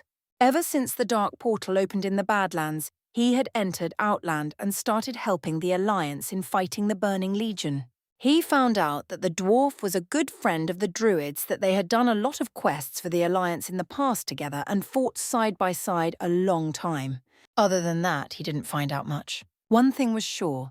They had stayed in the restaurant all day talking, so when the time to leave finally came, they left the restaurant. Before they could depart, the dwarf gave another warning to Zagak to stay clear from Stormwind, but the druid just shook the warning of saying that he has a new mission now. With that last warning, the dwarf took out a strange stone which started glowing green, and after a few seconds the dwarf vanished. The druid said that he had returned to Outland with that stone to continue his assistance to the Alliance. Naruto, said the druid as they were walking. The blonde responded, I want to give you a personal mission. He said, personal? Asked the blonde, raising an eyebrow. The druid nodded. Yes, when we reach Stormwind, our mission is complete, but I want you to follow the princess. Why do you want me to do that? Asked Naruto. If the crusade really is there, that means that they might also target the princess. Why is everyone targeting Phinia? Asked Naruto, annoyed. She is already scared enough. It's like this. Her father will soon step down. At the age of 18, she takes the throne with the person she marries, explained Zagak. Naruto thought for a second and then realized. So, if someone kills her, the king won't have who to put on the throne? He asked. Not entirely, said Zagak. He would be forced to put on the throne someone from the noble houses. But that means that it could be someone that doesn't want the good of the Alliance. Maybe he isn't who he portrays himself to be. The druid said, I understand. The blonde said, but how will I keep watch on her? He asked, use your fox form. The druid said, also, while you will keep watch on her, I will search for my friends. We won't stay more than a day in Stormwind. But how will I make sure she is safe if we leave after a day? Asked the blonde. By making sure that everything is safe in the palace, answered the druid. Oh, said Naruto, and then nodded. After walking a little more, Zagok shifted in his panther and dashed away. The blonde boy walked to the house he was currently staying at. As he walked inside, he was greeted by both Phinia and King Magni. The king smiled at the blonde boy. Hello, Naruto. Naruto nodded. Hello, he said. We have good news, said Phinia. The guards made it back safe, or at least some of them, and so did Zagok. She said, Yeah, I know, I met up with him. Responded the blonde boy. That is good. The girl said, Also, I talked to the captain, and tomorrow morning we are leaving to Stormwind. I finally get to see father again, she said happily. Naruto gave her a smile, but inside he was scared for her. He didn't want her to die, he wanted to tell her that they shouldn't go to Stormwind, that they should run and wait till the Crusades plot is uncovered. But he couldn't, he had a mission to stick to, and he had to make sure everything was alight. The blonde boy was suddenly shaken out of his thoughts as the girl in her happiness grabbed him and hugged him tight. Magni chuckled and left to give them some privacy. Naruto, who now knew that Phinia loved him, returned the embrace. When he felt that she was no longer holding him because of the happy news and started holding him lovingly, the blonde boy didn't realize why, but he returned the hug lovingly as well. Phinia was more than happy now. First, she finds out that she will go home soon and see her father, and now, when she embraced the boy, he embraced her back, and he was also hugging her lovingly. She thought that he loves her as well, that he finally understood her message. Phinia raised her head and looked at the blonde boy in the eyes while hugging him. She moved a hand to his face and pulled down his mask and looked at him. She started tracing his whisker-like marks with a finger lovingly. Naruto didn't know what he was doing anymore. First, when he was hugging her, he felt good, like he wanted to continue hugging her. Now, when she removed his mask and started tracing his whiskers, he didn't know why he was still standing there. He felt his heart go faster and faster, and that he wanted to kiss her. Phinia placed her hand on the blonde's cheek and looked at him. The blonde boy gave her a soft smile, which she returned. She moved her head closer to him and slowly closed her eyes. She wanted to kiss him. She loved him so much she couldn't get enough of him. She just wanted to kiss him, and for this moment to last forever. Naruto saw her closing in on him. He saw that she wanted to kiss him. Before her lips could touch his, he placed a finger on them, stopping her. She opened her eyes and looked at him. Naruto felt his heart sink as he saw the look of pure sadness and rejection in her eyes. I'm sorry, he said as he looked at the ground. He broke the embrace and walked towards his room. Phinia was crushed. The boy she loves with all her heart reject her. This had never happened. Boys always ran for her. But it was only for power and not love. For her body and her power, nothing more. She finally finds someone to love and he rejects her. She felt her heart sink and crush to a million pieces. She does the only thing a heartbroken girl could do, sob. He could hear the silent sobs that the girl was letting out. He didn't know why, but he felt more and more horrible for what he did. As soon as he entered his room, he closed the door, placed his weapons on the table, and sunk in his bed. Before he could do anything else, or even think about what just happened, he was forcibly pushed inside his mindscape. Mindscape Naruto landed right in front of Kyuubi's cage with a loud thud. He sat up, rubbing his butt, and looked at the fox. The fox was glaring at him, letting out killer intent. He wondered why Kyuubi was acting like this. He got his answer. Fool! Roared the fox. What was that? He questioned. What do you mean? Asked Naruto, not understanding that. She was about to kiss you, to show you her affection for you, and you reject her like that. He asked angrily, what do you care? Asked the blonde boy. Did you see the look in her eyes? The fox asked. Naruto lowered his head in shame and looked in another direction. So you did, shouted Kyuubi. Isn't that the same look you gave when the pink-haired girl always broke your heart? He asked, annoyed. Yes, said Naruto slowly. What was that? The fox asked. I couldn't hear you. I said yes. The blonde boy responded quietly. Don't whisper to me. The fox roared. I said yes, damn it. Yelled Naruto on top of his lungs. Then tell me, why did you break her heart? Demanded the fox. She was looking for your love like you always look for love and understanding. Naruto lowered his head in shame again. I don't know. He said, she is a princess. I can't just... Kyuubi started laughing, stopping the boy talking. You are a fool. She can pick who she marries if that is what you are worried about. But what if her father already picked someone for her? Asked Naruto, arranged marriage? The fox asked, Pfft, she can change that. It is the one good thing about your mortal's love. Me? You? Said Naruto. What about me and you? The fox asked, narrowing his eyes. If I tell her my true story, she will reject me. She will reject me when I tell her about you. The blonde boy said angrily. No reason to be angry at me, roared Kyubi. And besides, you should know about how she was looking at you. That is pure love. She would never abandon you because of me, yelled the fox, outraged. You don't know that for sure, yelled back Naruto. I don't want to be shunned again. I don't want my heart to be broken again. And because of that, you break hers? The fox asked, making Naruto sulk back and bow his head in shame. I didn't want it to happen like that, he said sadly. Well, you did, sneered Kyubi. I swear you are as blind as a bat. Think about it this way. Someone truly loves you here and wants to be with you. Back in Konoha, the odds are almost equal to nothing. He roared, but in truth he knew that there was someone in Konoha that loves him. He didn't want to tell Naruto as he realized something. In this world, the blonde would be happier with this girl than back in Konoha. He was trying to do what was best for him, but at the same time to repair his mistake to the broken girl's heart. But what about my life spam? He asked, shaking in fury, or was it that he was holding back tears? What about it? The fox asked, gentler this time. Because of you, I will live longer than she will, said Naruto. She will die before me, and after that, I will be alone again. That doesn't mean that the same thing won't happen in Konoha. The fox countered. There could be a jutsu in Konoha to raise the lifespan of someone, said Naruto. There could be a mystical spell here that could do that, retorted Kyubi. Ba-chan might know something, yelled Naruto on top of his lounges. There might be an ancient spirit here that will surely increase her lifespan, roared Kyubi. In fact, he knew there was one, and he could feel the spirit, ancient and powerful. What if Phinia doesn't want to life longer? The blonde asked, what if the girl in Konoha doesn't want to? Asked Kyubi. You don't know anything, yelled Naruto. You don't know, spat back Kyubi. You have higher chances to live happy with this girl than any other. How would you know that, team? Yelled Naruto. Because I've seen it before, yelled the fox, making Naruto look at him.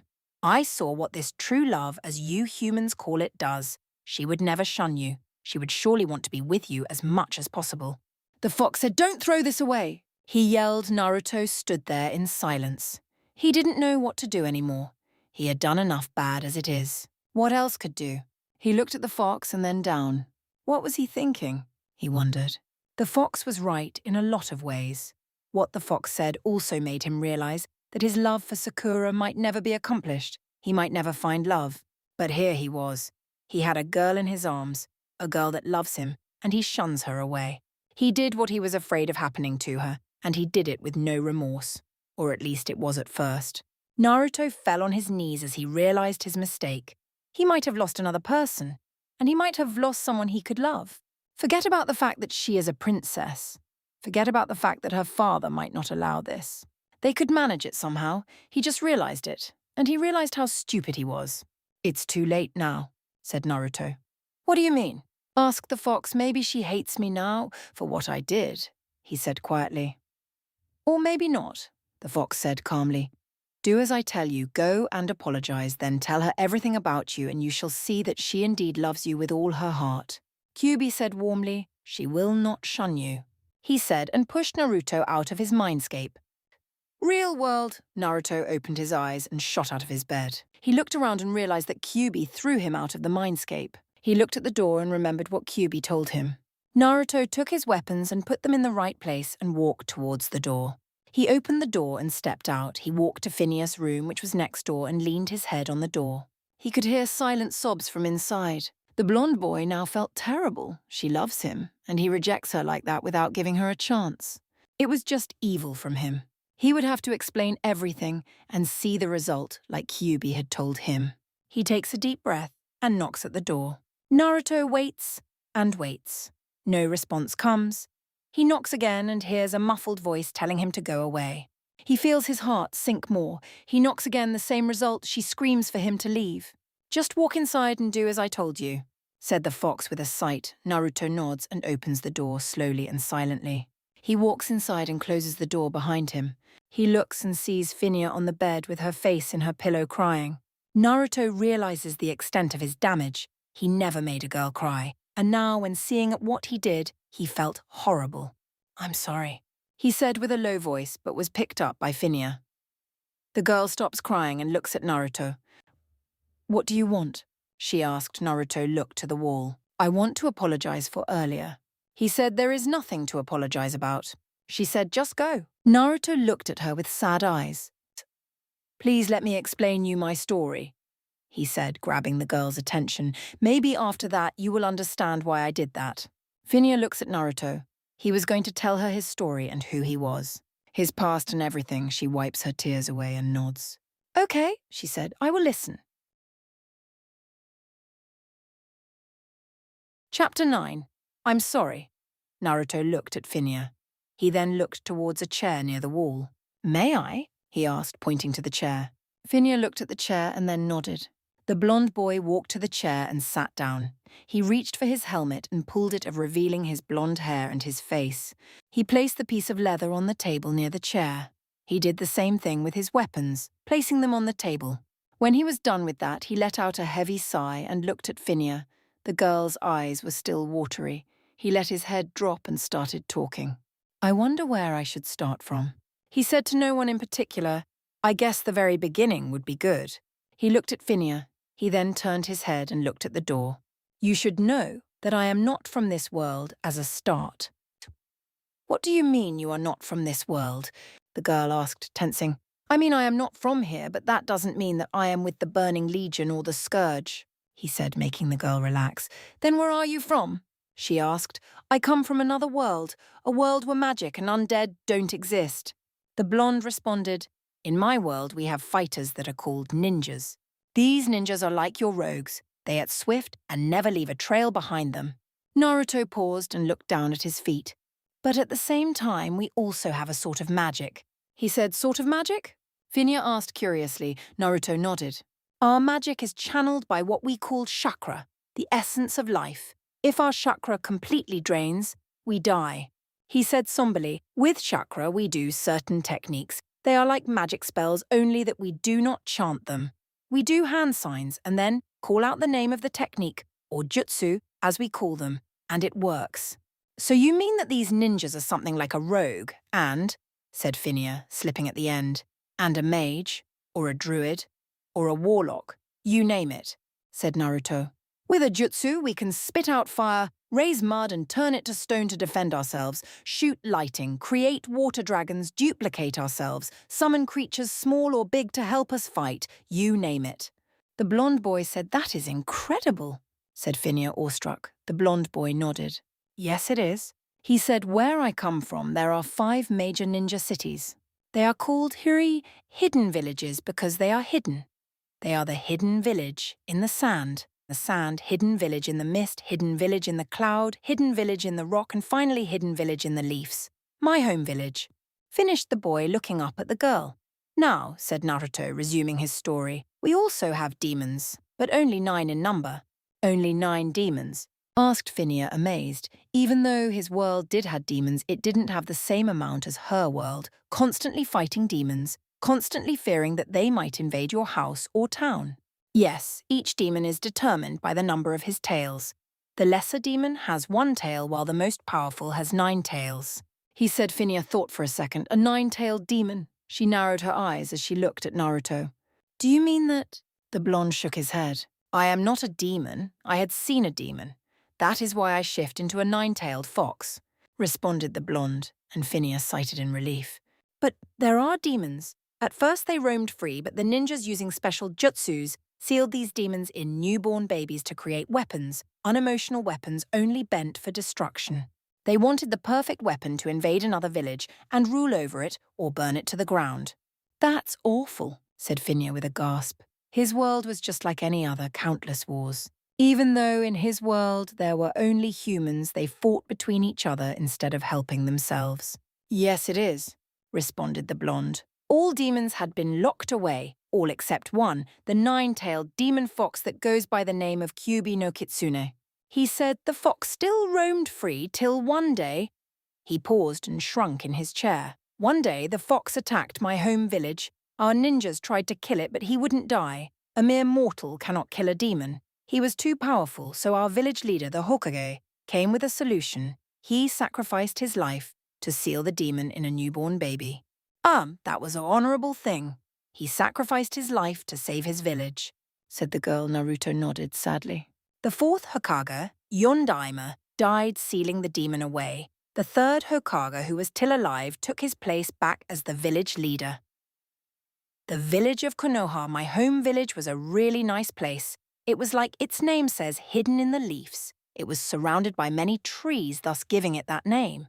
He said, the village was big. It also had a mountain, and on it were carved the faces of the Hokages, dead or alive, 4 in total. What happened to the baby? Asked Finya. I will get to that. Responded Naruto, now on to my story. He said, I grew up with no parents. They died in the Kyuubi attack. To this day, I still don't know who they are.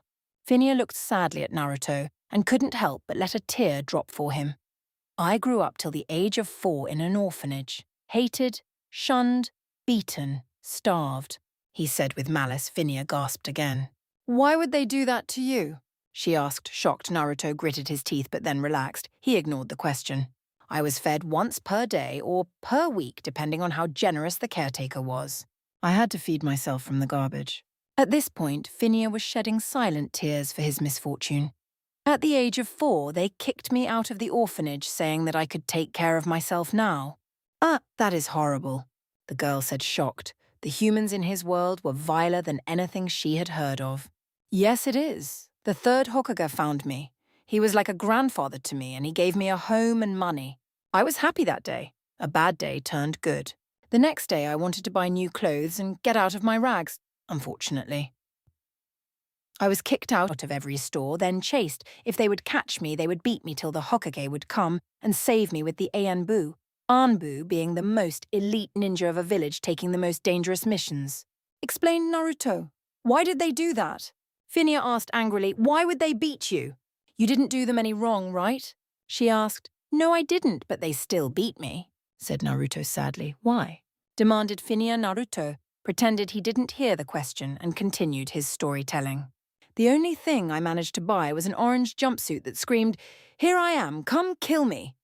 I hated it, but unfortunately grew up loving it, said Naruto, looking at his feet, never raising his eyes to meet the girl's eyes. Food. They only sold me rotten food. I was only skin and bones, explained Naruto. The blonde boy stood up and walked to a window with his hands behind his back. Every day I was beaten by the villagers. Every day they tried to assassinate me. I had entered the hospital more than 50 times, more than 100 every time, with something broken and numerous cuts. The blonde boy sighed and looked in the mirror at his own reflection. He could see his past, and he hated it. He hated every moment of his past. Despite all the beatings, I grew up holding no grudge. He said, why would... tried Finya to ask, only to be stopped by Naruto, who continued talking. But the worst was on the day of 10th October, on my birthday. On that day, Kyuubi was defeated, Yondaime died, and the baby had the demon sealed in him. On that day, I was beaten the worst. Everyone would try and kill me with whatever they had. He spat out. Finya lowered her head sadly and then realized the day of his birthday was the day the fox was sealed away, which could only mean that... Are you saying that you have Kyuubi in you? She asked. I am a Jinchuriki. The blonde boy said sadly. Jinchuriki? Asked Finya, a human sacrifice. Spat out Naruto. I am the holder of the greatest demons. Yondaime said I should be seen as a hero, but instead of that they treated me like a demon's spawn, like a horror from hell. He said as he started shaking and tears dropping from his eyes. They called me demon, demon brat, hell spawn, everything. Finya, despite what she just learned about him, felt really sad and touched about his life. He didn't look like a demon, not one bit, and he was too generous to be a demon. His generosity and kind heart couldn't be a demon trick, it was too real. At the age of 12, I found out that I was his holder when one of my teachers tricked me into stealing an important scroll with forbidden jutsus. My other teacher, my father figure, Iruka, was almost killed on that day, but that was also the day I graduated the ninja academy and became a ninja. The blonde boy said, still shaking, despite the fact that Iruka saved me. At first he hated me thinking I was Kyuubi, but he learned the difference in time, and he became close to me, my father figure. A ninja always works in groups of 4. Beginning ninjas always have a sensei, said Naruto, walking back to his chair. My teammates were Uchiha Sasuke, whose eyes could copy any jutsu just by looking at the perform and seeing the hand signs he does. He could copy any moves, anything. He was the last of the clan as his brother massacred the rest of the clan. He bent his life on revenge. Naruto sat down on the chair and put his head in his hands. My other teammate was Haruno Sakura, a fangirl that always chased after Sasuke. I had a crush on her, and every time I would try and ask her out, she would reject me and punch me away. Said Naruto, my sensei was Hatake Kakashi, the copycat ninja. He was called like that because one of his eyes was the special eye that Sasuke had. He had copied over 1,000 jutsus. Naruto stopped and sniffed. He wiped away a tear that came from his frustration. He started again. During an exam, one would raise a ninja in rank. My teammate Sasuke got bitten by a man named Orochimaru. That bite gave Sasuke a curse seal that made him power-hungry. Orochimaru also killed the third Hokage, Sarutobi, said Naruto sadly and lowering his head more. Phinia felt the anger and sadness building up in the boy. She felt very sorry for him. His story was very sad. When she heard that the demon was sealed inside of him, she was scared, at first, but then realized that he isn't a demon. He couldn't. He was just the holder, the one keeping the demon at bay. Because of that, said Naruto, resuming his story, me and my other sensei, Jiraiya the Toad Sannin, went to look for his teammate Tsunade so she could become the next Hokage. We found her. She made a bet with me that if I could master a jutsu the Yondaime created in 1 week, she would give me something. She would give me this, said Naruto, taking the necklace and showing it to Phinia while his head was down. He didn't want to see her eyes after he had told her that he holds Kyuubi. He wanted to finish the story before he could look at her. We fought with Orochimaru and made him flee. Tsunade became the 5th Hokage. But on a dark day, Sasuke, that was so power-hungry, betrayed the village and ran away to find Orochimaru and gain power to kill his brother. Said Naruto, Tsunade, who had become my grandmother figure, sent me and 4 of my friends to retrieve Sasuke. In the end, I was the one that had to face him. You see, he didn't want to return, explained Naruto. So we had to fight. I lost the battle. Naruto brought his hand to his chest. Sasuke pierced my body, driving his hand through my chest a few inches away from my heart. He did that with a jutsu that creates lighting in his hand. Phinia gasped as she heard that the blonde boy had his chest pierced by lighting. That's awful, she said. He left me there to die. But I was saved, said Naruto. My sensei Jiraiya took me away from the village so I can train and bring back Sasuke, the blonde boy explained. But as we were returning after 2.5 years, I was attacked by Sasuke's brother, who is part of an organization that wants the demons for who knows what. I don't know what Itachi, Sasuke's brother, did, but he sent me here, finished Naruto. The blonde boy looked up at her. This is my story, made as short as possible. Phinia looked down. Is this why? Despite what she had just heard, she couldn't stop loving him. He was just too kind and pure-hearted to be a demon, to be evil. She still loved him after all he had said. I did what I did because I didn't want to hurt you and you realized that I am a demon, said Naruto. Baka, roared Kyuubi. How many times do people have to tell you that I am the demon and not you? The outraged fox yelled. Phinia raised her head and looked at the blonde. Why are you saying that? She asked, stunned. What? The blonde boy asked, looking down. Why are you saying that you are a demon? She asked again. Because I am, came the sad response. You are not, yelled Phinia, tearing up. If you were, then Azeroth would be a memory by now. She said. Naruto smiled and looked at her. Thank you, he said, for understanding me. Phinia nodded and wiped her tears away. But still, why do you reject me? She asked. Huh? The blonde boy asked, confused. Naruto, do you believe in love at first sight? She asked, blushing. I believe that there is a possibility, responded the blonde, getting up and walked to the mirror. Why do you ask? Because I do believe. She said, I believe that such things exist because the first time I saw you, I loved you, she said, making Naruto turn and look at her. I knew you were different. I knew that you wouldn't go for power. I loved you for you, and I still do. Why do you reject me? She asked, starting to cry again. Naruto looked down, sad. Kyuubi was right when he said that she would not shun him away for something he couldn't control or something he did not wish for. But now, why did he reject her? Was it because he was now afraid that she would die before him and he would live longer than her? He was afraid of that. Naruto looked at Finya as she was crying her heart out in her hands. He walked over to her and sat on the bed next to the crying girl. He moved an arm behind her, grabbing her shoulder and pulling her close to him in a loving hug. Finya, sensing someone pulling her in a hug, wrapped her arms around the person not carrying who it could be. She put her head on Naruto's chest and continued crying her heart out. The blonde boy felt his heart sink. Seeing her cry like this made him very sad. Naruto started passing his hand through her hair and tried to calm her down. She continued asking the same question. Why? That was the only question coming from her, the only thing she was saying. Naruto sighed. I don't know why. He responded sincerely, I think it's because I'm afraid to lose you. Finya stopped crying and looked up at Naruto. What do you mean? She asked, because of Kyuubi, my lifespan has been upped. I will live longer than you. He explained, because of that, I am afraid that you might die later on and I will be alone till the moment I die. I don't want that. He said sadly. Finya's eyes teared up again and she started crying. She put her head on his chest and shed her tears there. Isn't sob there away, sob for me to live longer? She asked. Naruto's eyes widen at what she asked. He was shocked that she asked that. What do you mean? He asked. I mean that, sob, I love you too, sob, much to give up on, sob, you. She said between sobs, you stole my heart, sob, I want to be with, sob, you, whatever it, sob, takes. She cried, I don't know. The blonde said. Finya tightened her hold on Naruto, like she was trying to prevent the boy from leaving. I want to, sob, I want to be with you. She cried, please. She begged. Naruto put his head on hers and held her tight. You know, ever since I found out about Kyuubi and talked with him, we have created a link in our mind allowing us to talk between each other.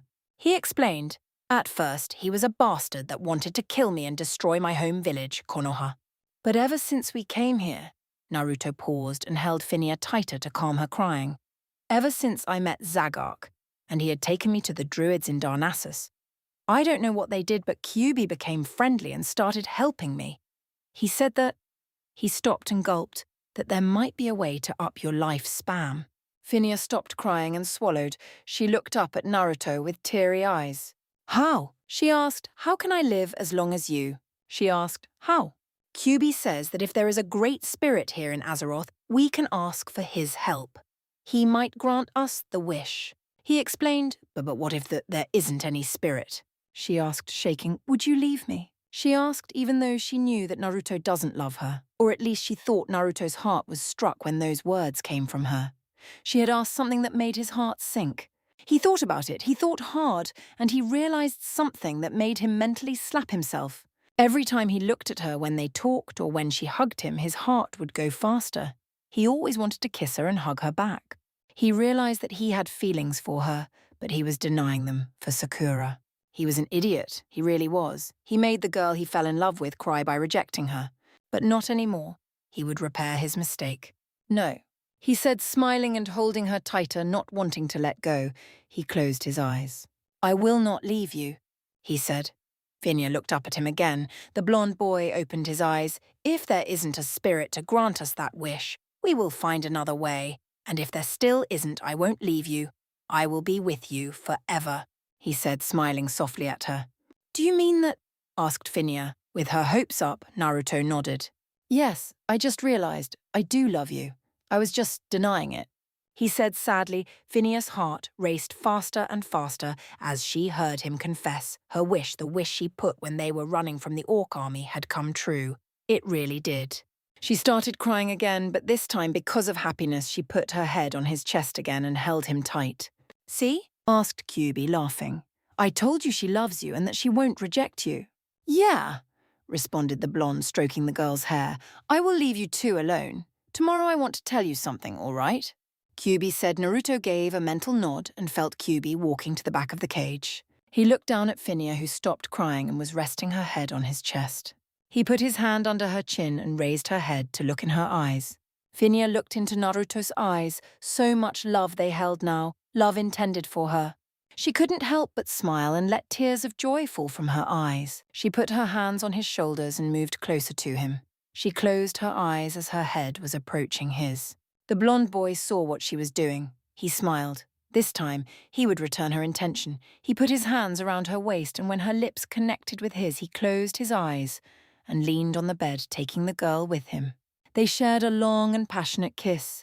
Finya, whose wish to be with Naruto had been granted, was letting all her love flow through the kiss and all her joyful tears fall from her eyes. As the two parted slowly, Finya opened her eyes and looked at Naruto. She moved her head closer to him and stopped when her nose touched his. The blonde boy opened his eyes and looked into hers. "I'm sorry for making you cry," he said truthfully, "and for breaking your heart. I was an idiot."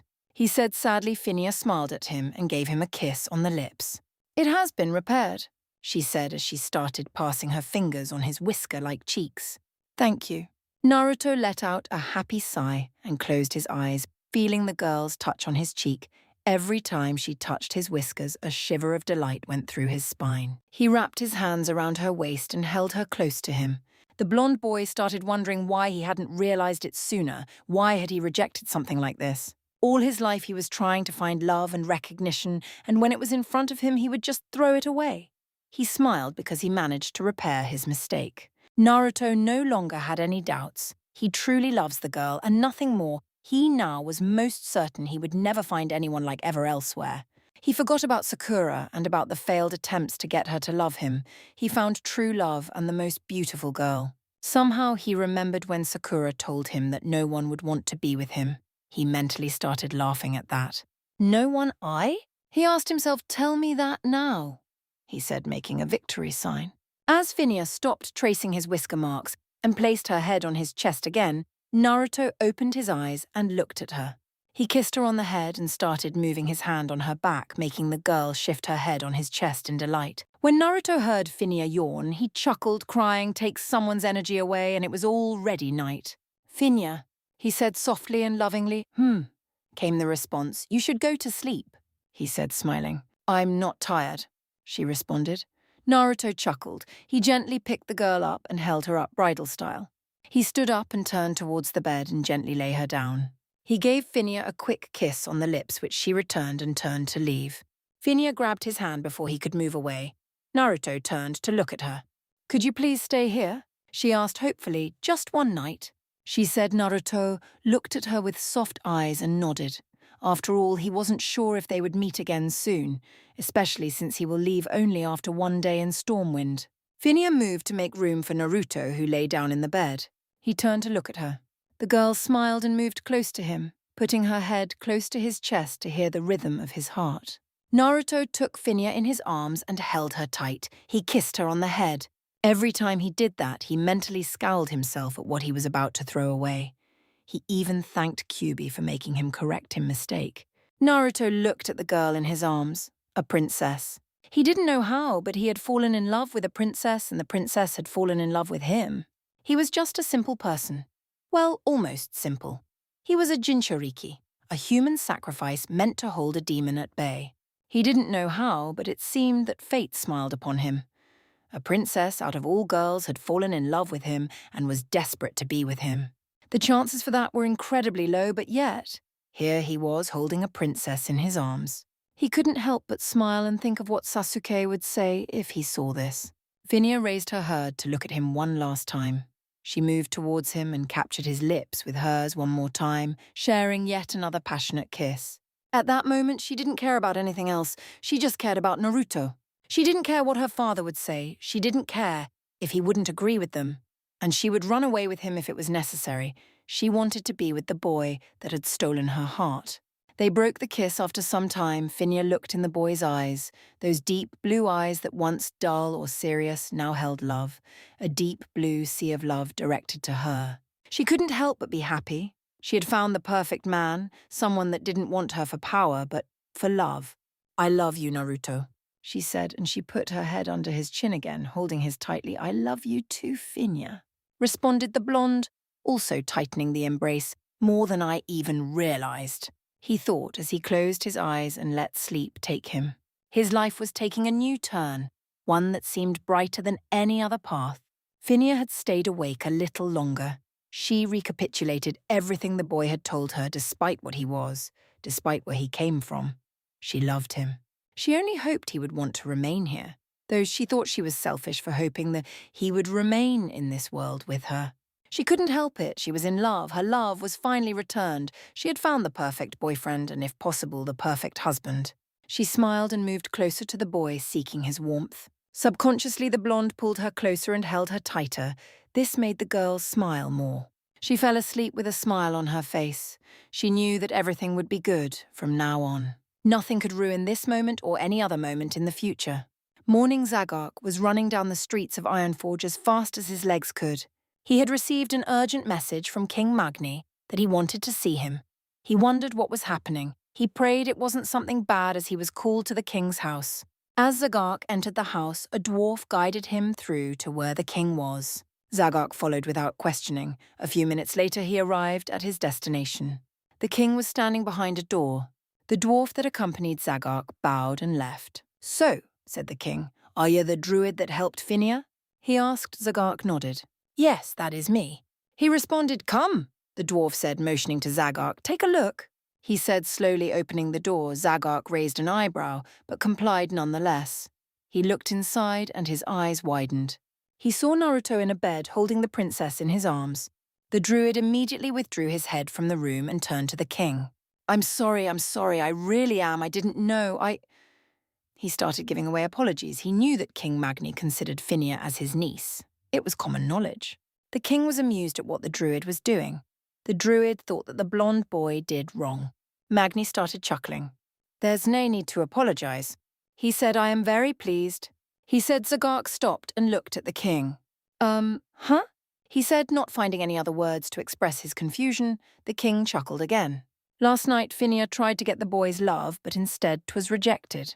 He said sadly, "She cried her heart out in a room. I wanted to beat the kid, but 'tis his life. You cannot make him to love someone." "I understand," responded the druid. "But," said Magni happily as he put the but in, "when I came this morning to check on her, I saw this, meaning he accepted her feelings." He said happily and with pride in his voice. "And you are happy?" asked Zagark, not believing, she deserves own one like him. The king responded, "May they be happy together." He said. Zagark looked to the door that was now closed and nodded. "May Elune grant them a happy life together," he said, smiling. "Let's go and drink." The king said happily as he started walking away. Zagark sighed and prayed to Elune. He knew how much dwarfs drink. He always had competitions on drinking with Von because that dwarf was just too stubborn to understand that a druid, heck, and a night elf is not a dwarf, a beer canister. When Finia started to stir, all her memories from yesterday came to play. She shed a tear when she remembered how the blonde boy rejected her, but then when she remembered how he had told her everything, his past, his love for her. She still had her eyes closed, and now she was wishing everything that had happened wasn't a dream. When she opened her eyes and saw someone holding her, she looked up and saw the blonde boy's face. She smiled now, knowing that it wasn't a dream. Everything was real, and he loved her back. She moved her head on his chest and held him tight, not wanting to let go. Naruto opened his eyes and looked around. When his eyes rested on the girl, he smiled. He looked around the room again to find a watch or something. When he did, he sighed. He looked down at the girl again and shook her lightly. "Finia." He said, "We need to get up." "Just a few more, please," she responded, snuggling closer to him. The blonde boy nodded and started passing his hand through her long silver hair, feeling it. He passed a finger on her cheek, making Finia giggle at the touch. He kissed her on the head and held her tight in his arms. Both of them were enjoying the moment, wishing for it to last forever. Finia wanted and hoped her father would accept Naruto, and also hoped he didn't make any plans to marry her off to someone from the noble houses of Stormwind. She didn't like any of them. They all wanted power, besides she had fallen in love with someone already. But not just anyone. He was a fighter, a strong-on, pure-hearted, and a will of fire. He was unique in many ways, and he made her feel safe and secure every time he was close or touched her. "We should get up if the captain comes and sees us. I don't know what he will interpret this as," he said sadly. Finia nodded sadly. "We shouldn't tell about this to anyone. Who knows how they will react," she said as she looked into his eyes. Naruto smiled at her. "We can tell King Magni. I'm sure he will be happy." Finia giggled. "I think he might already know. He saw me crying last night and wanted to kill you," she said, making Naruto gulp. And if he checked on me last night and saw us sleeping together, I'm sure he is happy now. He accepted you the first time I told him that I love you." Naruto let out a reassured breath and smiled. "We can also tell Zagark. He is not the kind of person to break us apart." Phinia nodded happily and moved close to Naruto. She wrapped her arms around the back of his neck and placed her lips on his, sharing a long good morning kiss. The blonde boy happily returned the kiss, holding her body close to his. When they parted, Naruto passed his hand through her hair one more time and then got up. He walked to the table where he left his things and picked them up. He strapped his sword to his back and his dagger to his waist. He wanted to put his mask back on, but Phinia grabbed his hand before he could. "Could you leave it off, until we leave the house at least?" she said, holding his arm. Naruto nodded and pocketed the mask. He took the girl hand into his and walked to the door. He opened the door and let Phinia walk out first. He walked out behind her and closed the door once he was out. He took her hand in his and they both started walking towards the dining room. As they entered the dining room, they were welcomed by a rather comical sight. The king was at the table in the end with a large cup in his hand, cheering about who knows what, and Zagark was near him, seated at the table, hitting his head on it. Phinia and Naruto walked towards them, and they could hear a little more clearly what Magni was saying. "Come on, elf, drink some more," he said. Zagark shook his head in exasperation. "No more, you're going to kill me." "Bah, nonsense. Drink," he said. Zagark let his head drop on the table. Why was he always the one to have to face this? He had to face his friend Von when he drinks, and he drinks a lot. He sighed and turned his head towards the door and saw the blonde boy without his mask, holding the princess's hand, and she was holding his. Zagark smiled at Naruto and Phinia. "Good morning, you two." He said. "Hey," said Naruto, "what's happening?" He asked. "King Magni here saw you two together and started celebrating," responded Zagark, "by drinking, and he made me drink as well." He continued. "And now he won't stop," he said. Desperate Phinia giggled. "Magni, you shouldn't drink at a day like this. I mean, today I am leaving," she said sadly. The king stopped cheering and smiled at the person he considered a granddaughter. "All right, come take a seat and eat," he said. Naruto and Phinia nodded. They walked towards them. Naruto took a seat next to Zagark on the druid's right, and Phinia was seated next to Naruto on his right. As soon as they were seated, a dwarf came with the food and placed it in front of them. They thanked the dwarf and started eating. "So what's going to happen today?" asked Naruto, trying to do some table conversation. "Well," responded the druid, leaning in his chair, "we will go to the tram system here in Ironforge and take the tram towards Stormwind." "Huh? Tram?" asked Naruto, blinking. "Oh, right. You never saw it," said the druid. "Well, the tram is a contraption that the gnomes created to make fast travel between Ironforge and Stormwind. It's a machinery that goes underground at high speed. We should reach Stormwind in about 10 minutes after we leave." The druid finished with a smile. "Oh," said Naruto. "Sounds interesting." The king nodded. "Aye, 'tis a masterpiece," he said, taking a zip from his beer. They didn't talk after that, probably not having anything else to say. When Phinia and Naruto were done eating, they all rose from the table and walked towards the hallway. As they reached the hallway, Zagark stepped out to see if the guards have arrived. The druid came back in after a few seconds and told them that the captain and his guards are waiting outside. Phinia nodded and looked at Naruto. The blonde boy looked back at her. Phinia walked over to Naruto and hugged him. She put her head on his chest and Naruto returned the hug, putting his head on hers. She was just a bit smaller than him. Phinia moved her head of his chest and looked into his eyes. Naruto looked into hers. She had beautiful green eyes now that he looked more carefully. They held so much love. It was breathtaking. Phinia moved closer to Naruto and planted her lips on his, sharing one last kiss before they might part ways. Naruto returned the kiss like it was the last one he would ever give Phinia. Once they parted, they hugged each other one last time, and after a minute or so, they broke the hug. Naruto took his mask out of his pocket and placed it back on his head, covering his hair and face. Phinia was already prepared. Her staff was on her back. She looked at Zagark, who nodded at her, and opened the door. The druid stepped out, followed by Phinia, then Naruto, and finally Magni. Once outside, the captain of the guards and the guards bowed to Phinia. Then the captain thanked Naruto for everything he did. "I should give you some money, boy," the captain said. Naruto waved his hand. "No need, I did it for free," he said. "But I never seen a mercenary to risk his life like this for free." "No need, I did it for free," he said. But I never seen a mercenary to risk his life like this for free, said the blonde, making Phinia blush when she heard that he did for her. The captain shook his head. Are you sure? He asked. I am willing to give you 100 gold for all your trouble. Naruto shook his head. I don't want the gold, I don't want anything, and this is for free, he said. The captain and the guard were amazed that the blonde boy was turning down 100 gold.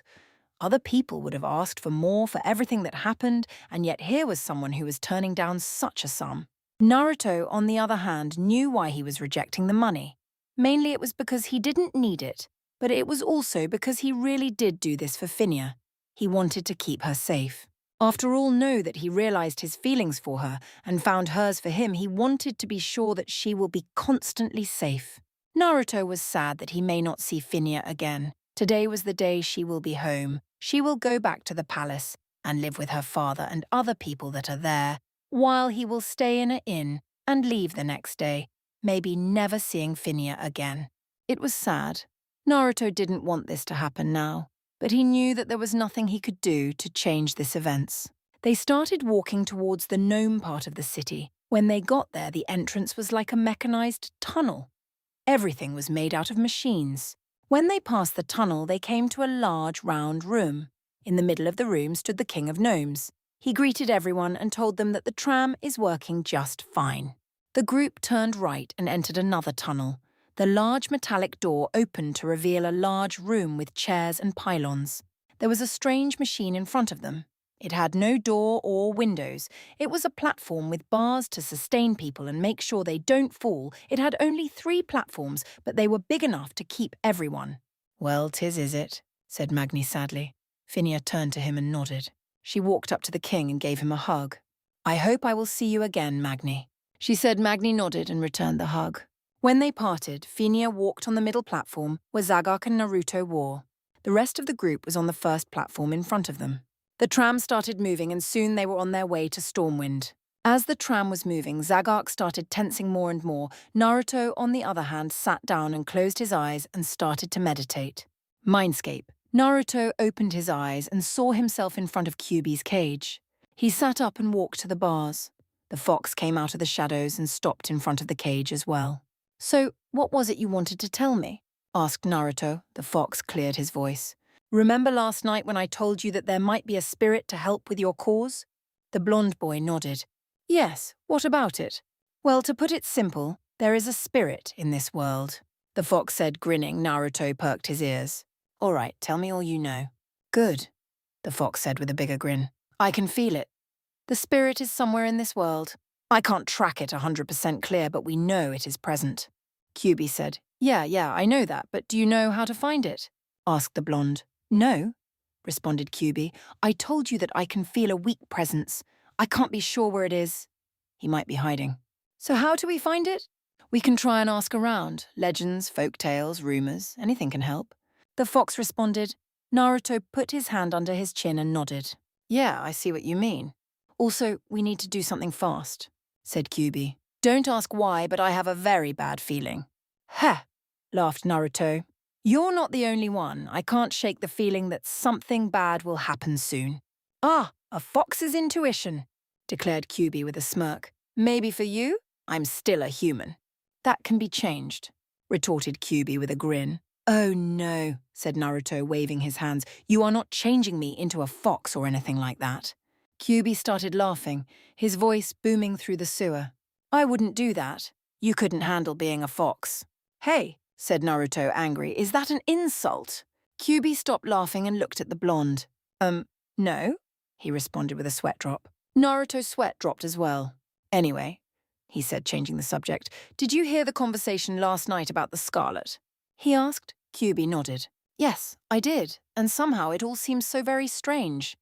Tell me about it, scoffed Naruto. I mean, killing people just like that, they are insane. More than that, that rumor the dwarf said that they are actually led by a demon, and no one knows that.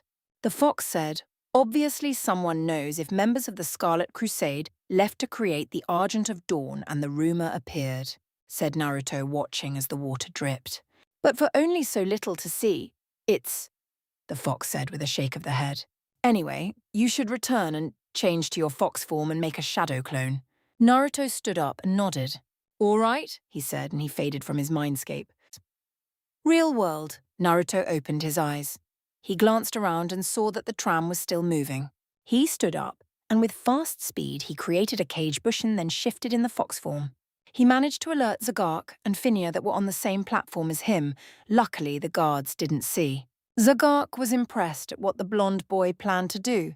He knew that Naruto could duplicate himself and was surprised when he chose to do it now, while on the tram. He looked at the clone and saw that it stood up straight, like the blonde boy would do. It was mimicking his entire movements. Phinia was puzzled at what Naruto did. She didn't understand why he had changed to his little fox form and duplicate himself. She looked at the little fox and saw it turn to her. The fox then ran up to her and started climbing on her leg till he reached up and sat down on her shoulder. "Naruto?" she whispered. "What are you doing?" The blonde boy looked at her serious. "I have a mission to guard you," he said. Phinia smiled at him. She was happy that he was still thinking about her, even though he said it because it was his mission. But she didn't understand why he would still take his mission serious as they were almost home. "But why?" she asked. We are almost home. You shall see when this contraption stops," he said. Serious. Phinia seemed a little scared. Naruto knew something she didn't know, and yet he wouldn't tell her. She started wondering what did the blonde boy knew that still made him want to keep a close eye on her. Naruto, seeing her like that, licked her cheek to reassure her. She giggled at him. "Listen, I want you to act like I'm a pet you found and grew attached to. Can you do that?" he asked. Phinia nodded and took Naruto in his arms, holding him. She started stroking his fur gently with a finger, and the blonde boy would purr like a cat or a fox. She hugged the fox to her chest and gave it a small kiss on the head. Naruto closed his eyes and raised his head up in pleasure. He would enjoy all this while he still could. As the tram stopped, Phinia looked up towards the exit of the tram. Naruto felt Zagark tense at a point that would clearly state that he was ready to either fight or run away, depending on the enemy's movement. Phinia looked towards the exit and gasped at what she saw. Sure, her father was there guarded by Stormwind guards, but there were other people as well. Some of them had red robes with a red chapeau, a staff in their hand, while other had red metal boots, red metal gloves, red pants again out of metal, red chest piece, and red shoulder pads. Some of them even had a red helmet. They had a shield on their backs or in their hands and a sword or axe. On all of them was a tabard that had a red leaf on it. These were the Scarlet Crusade.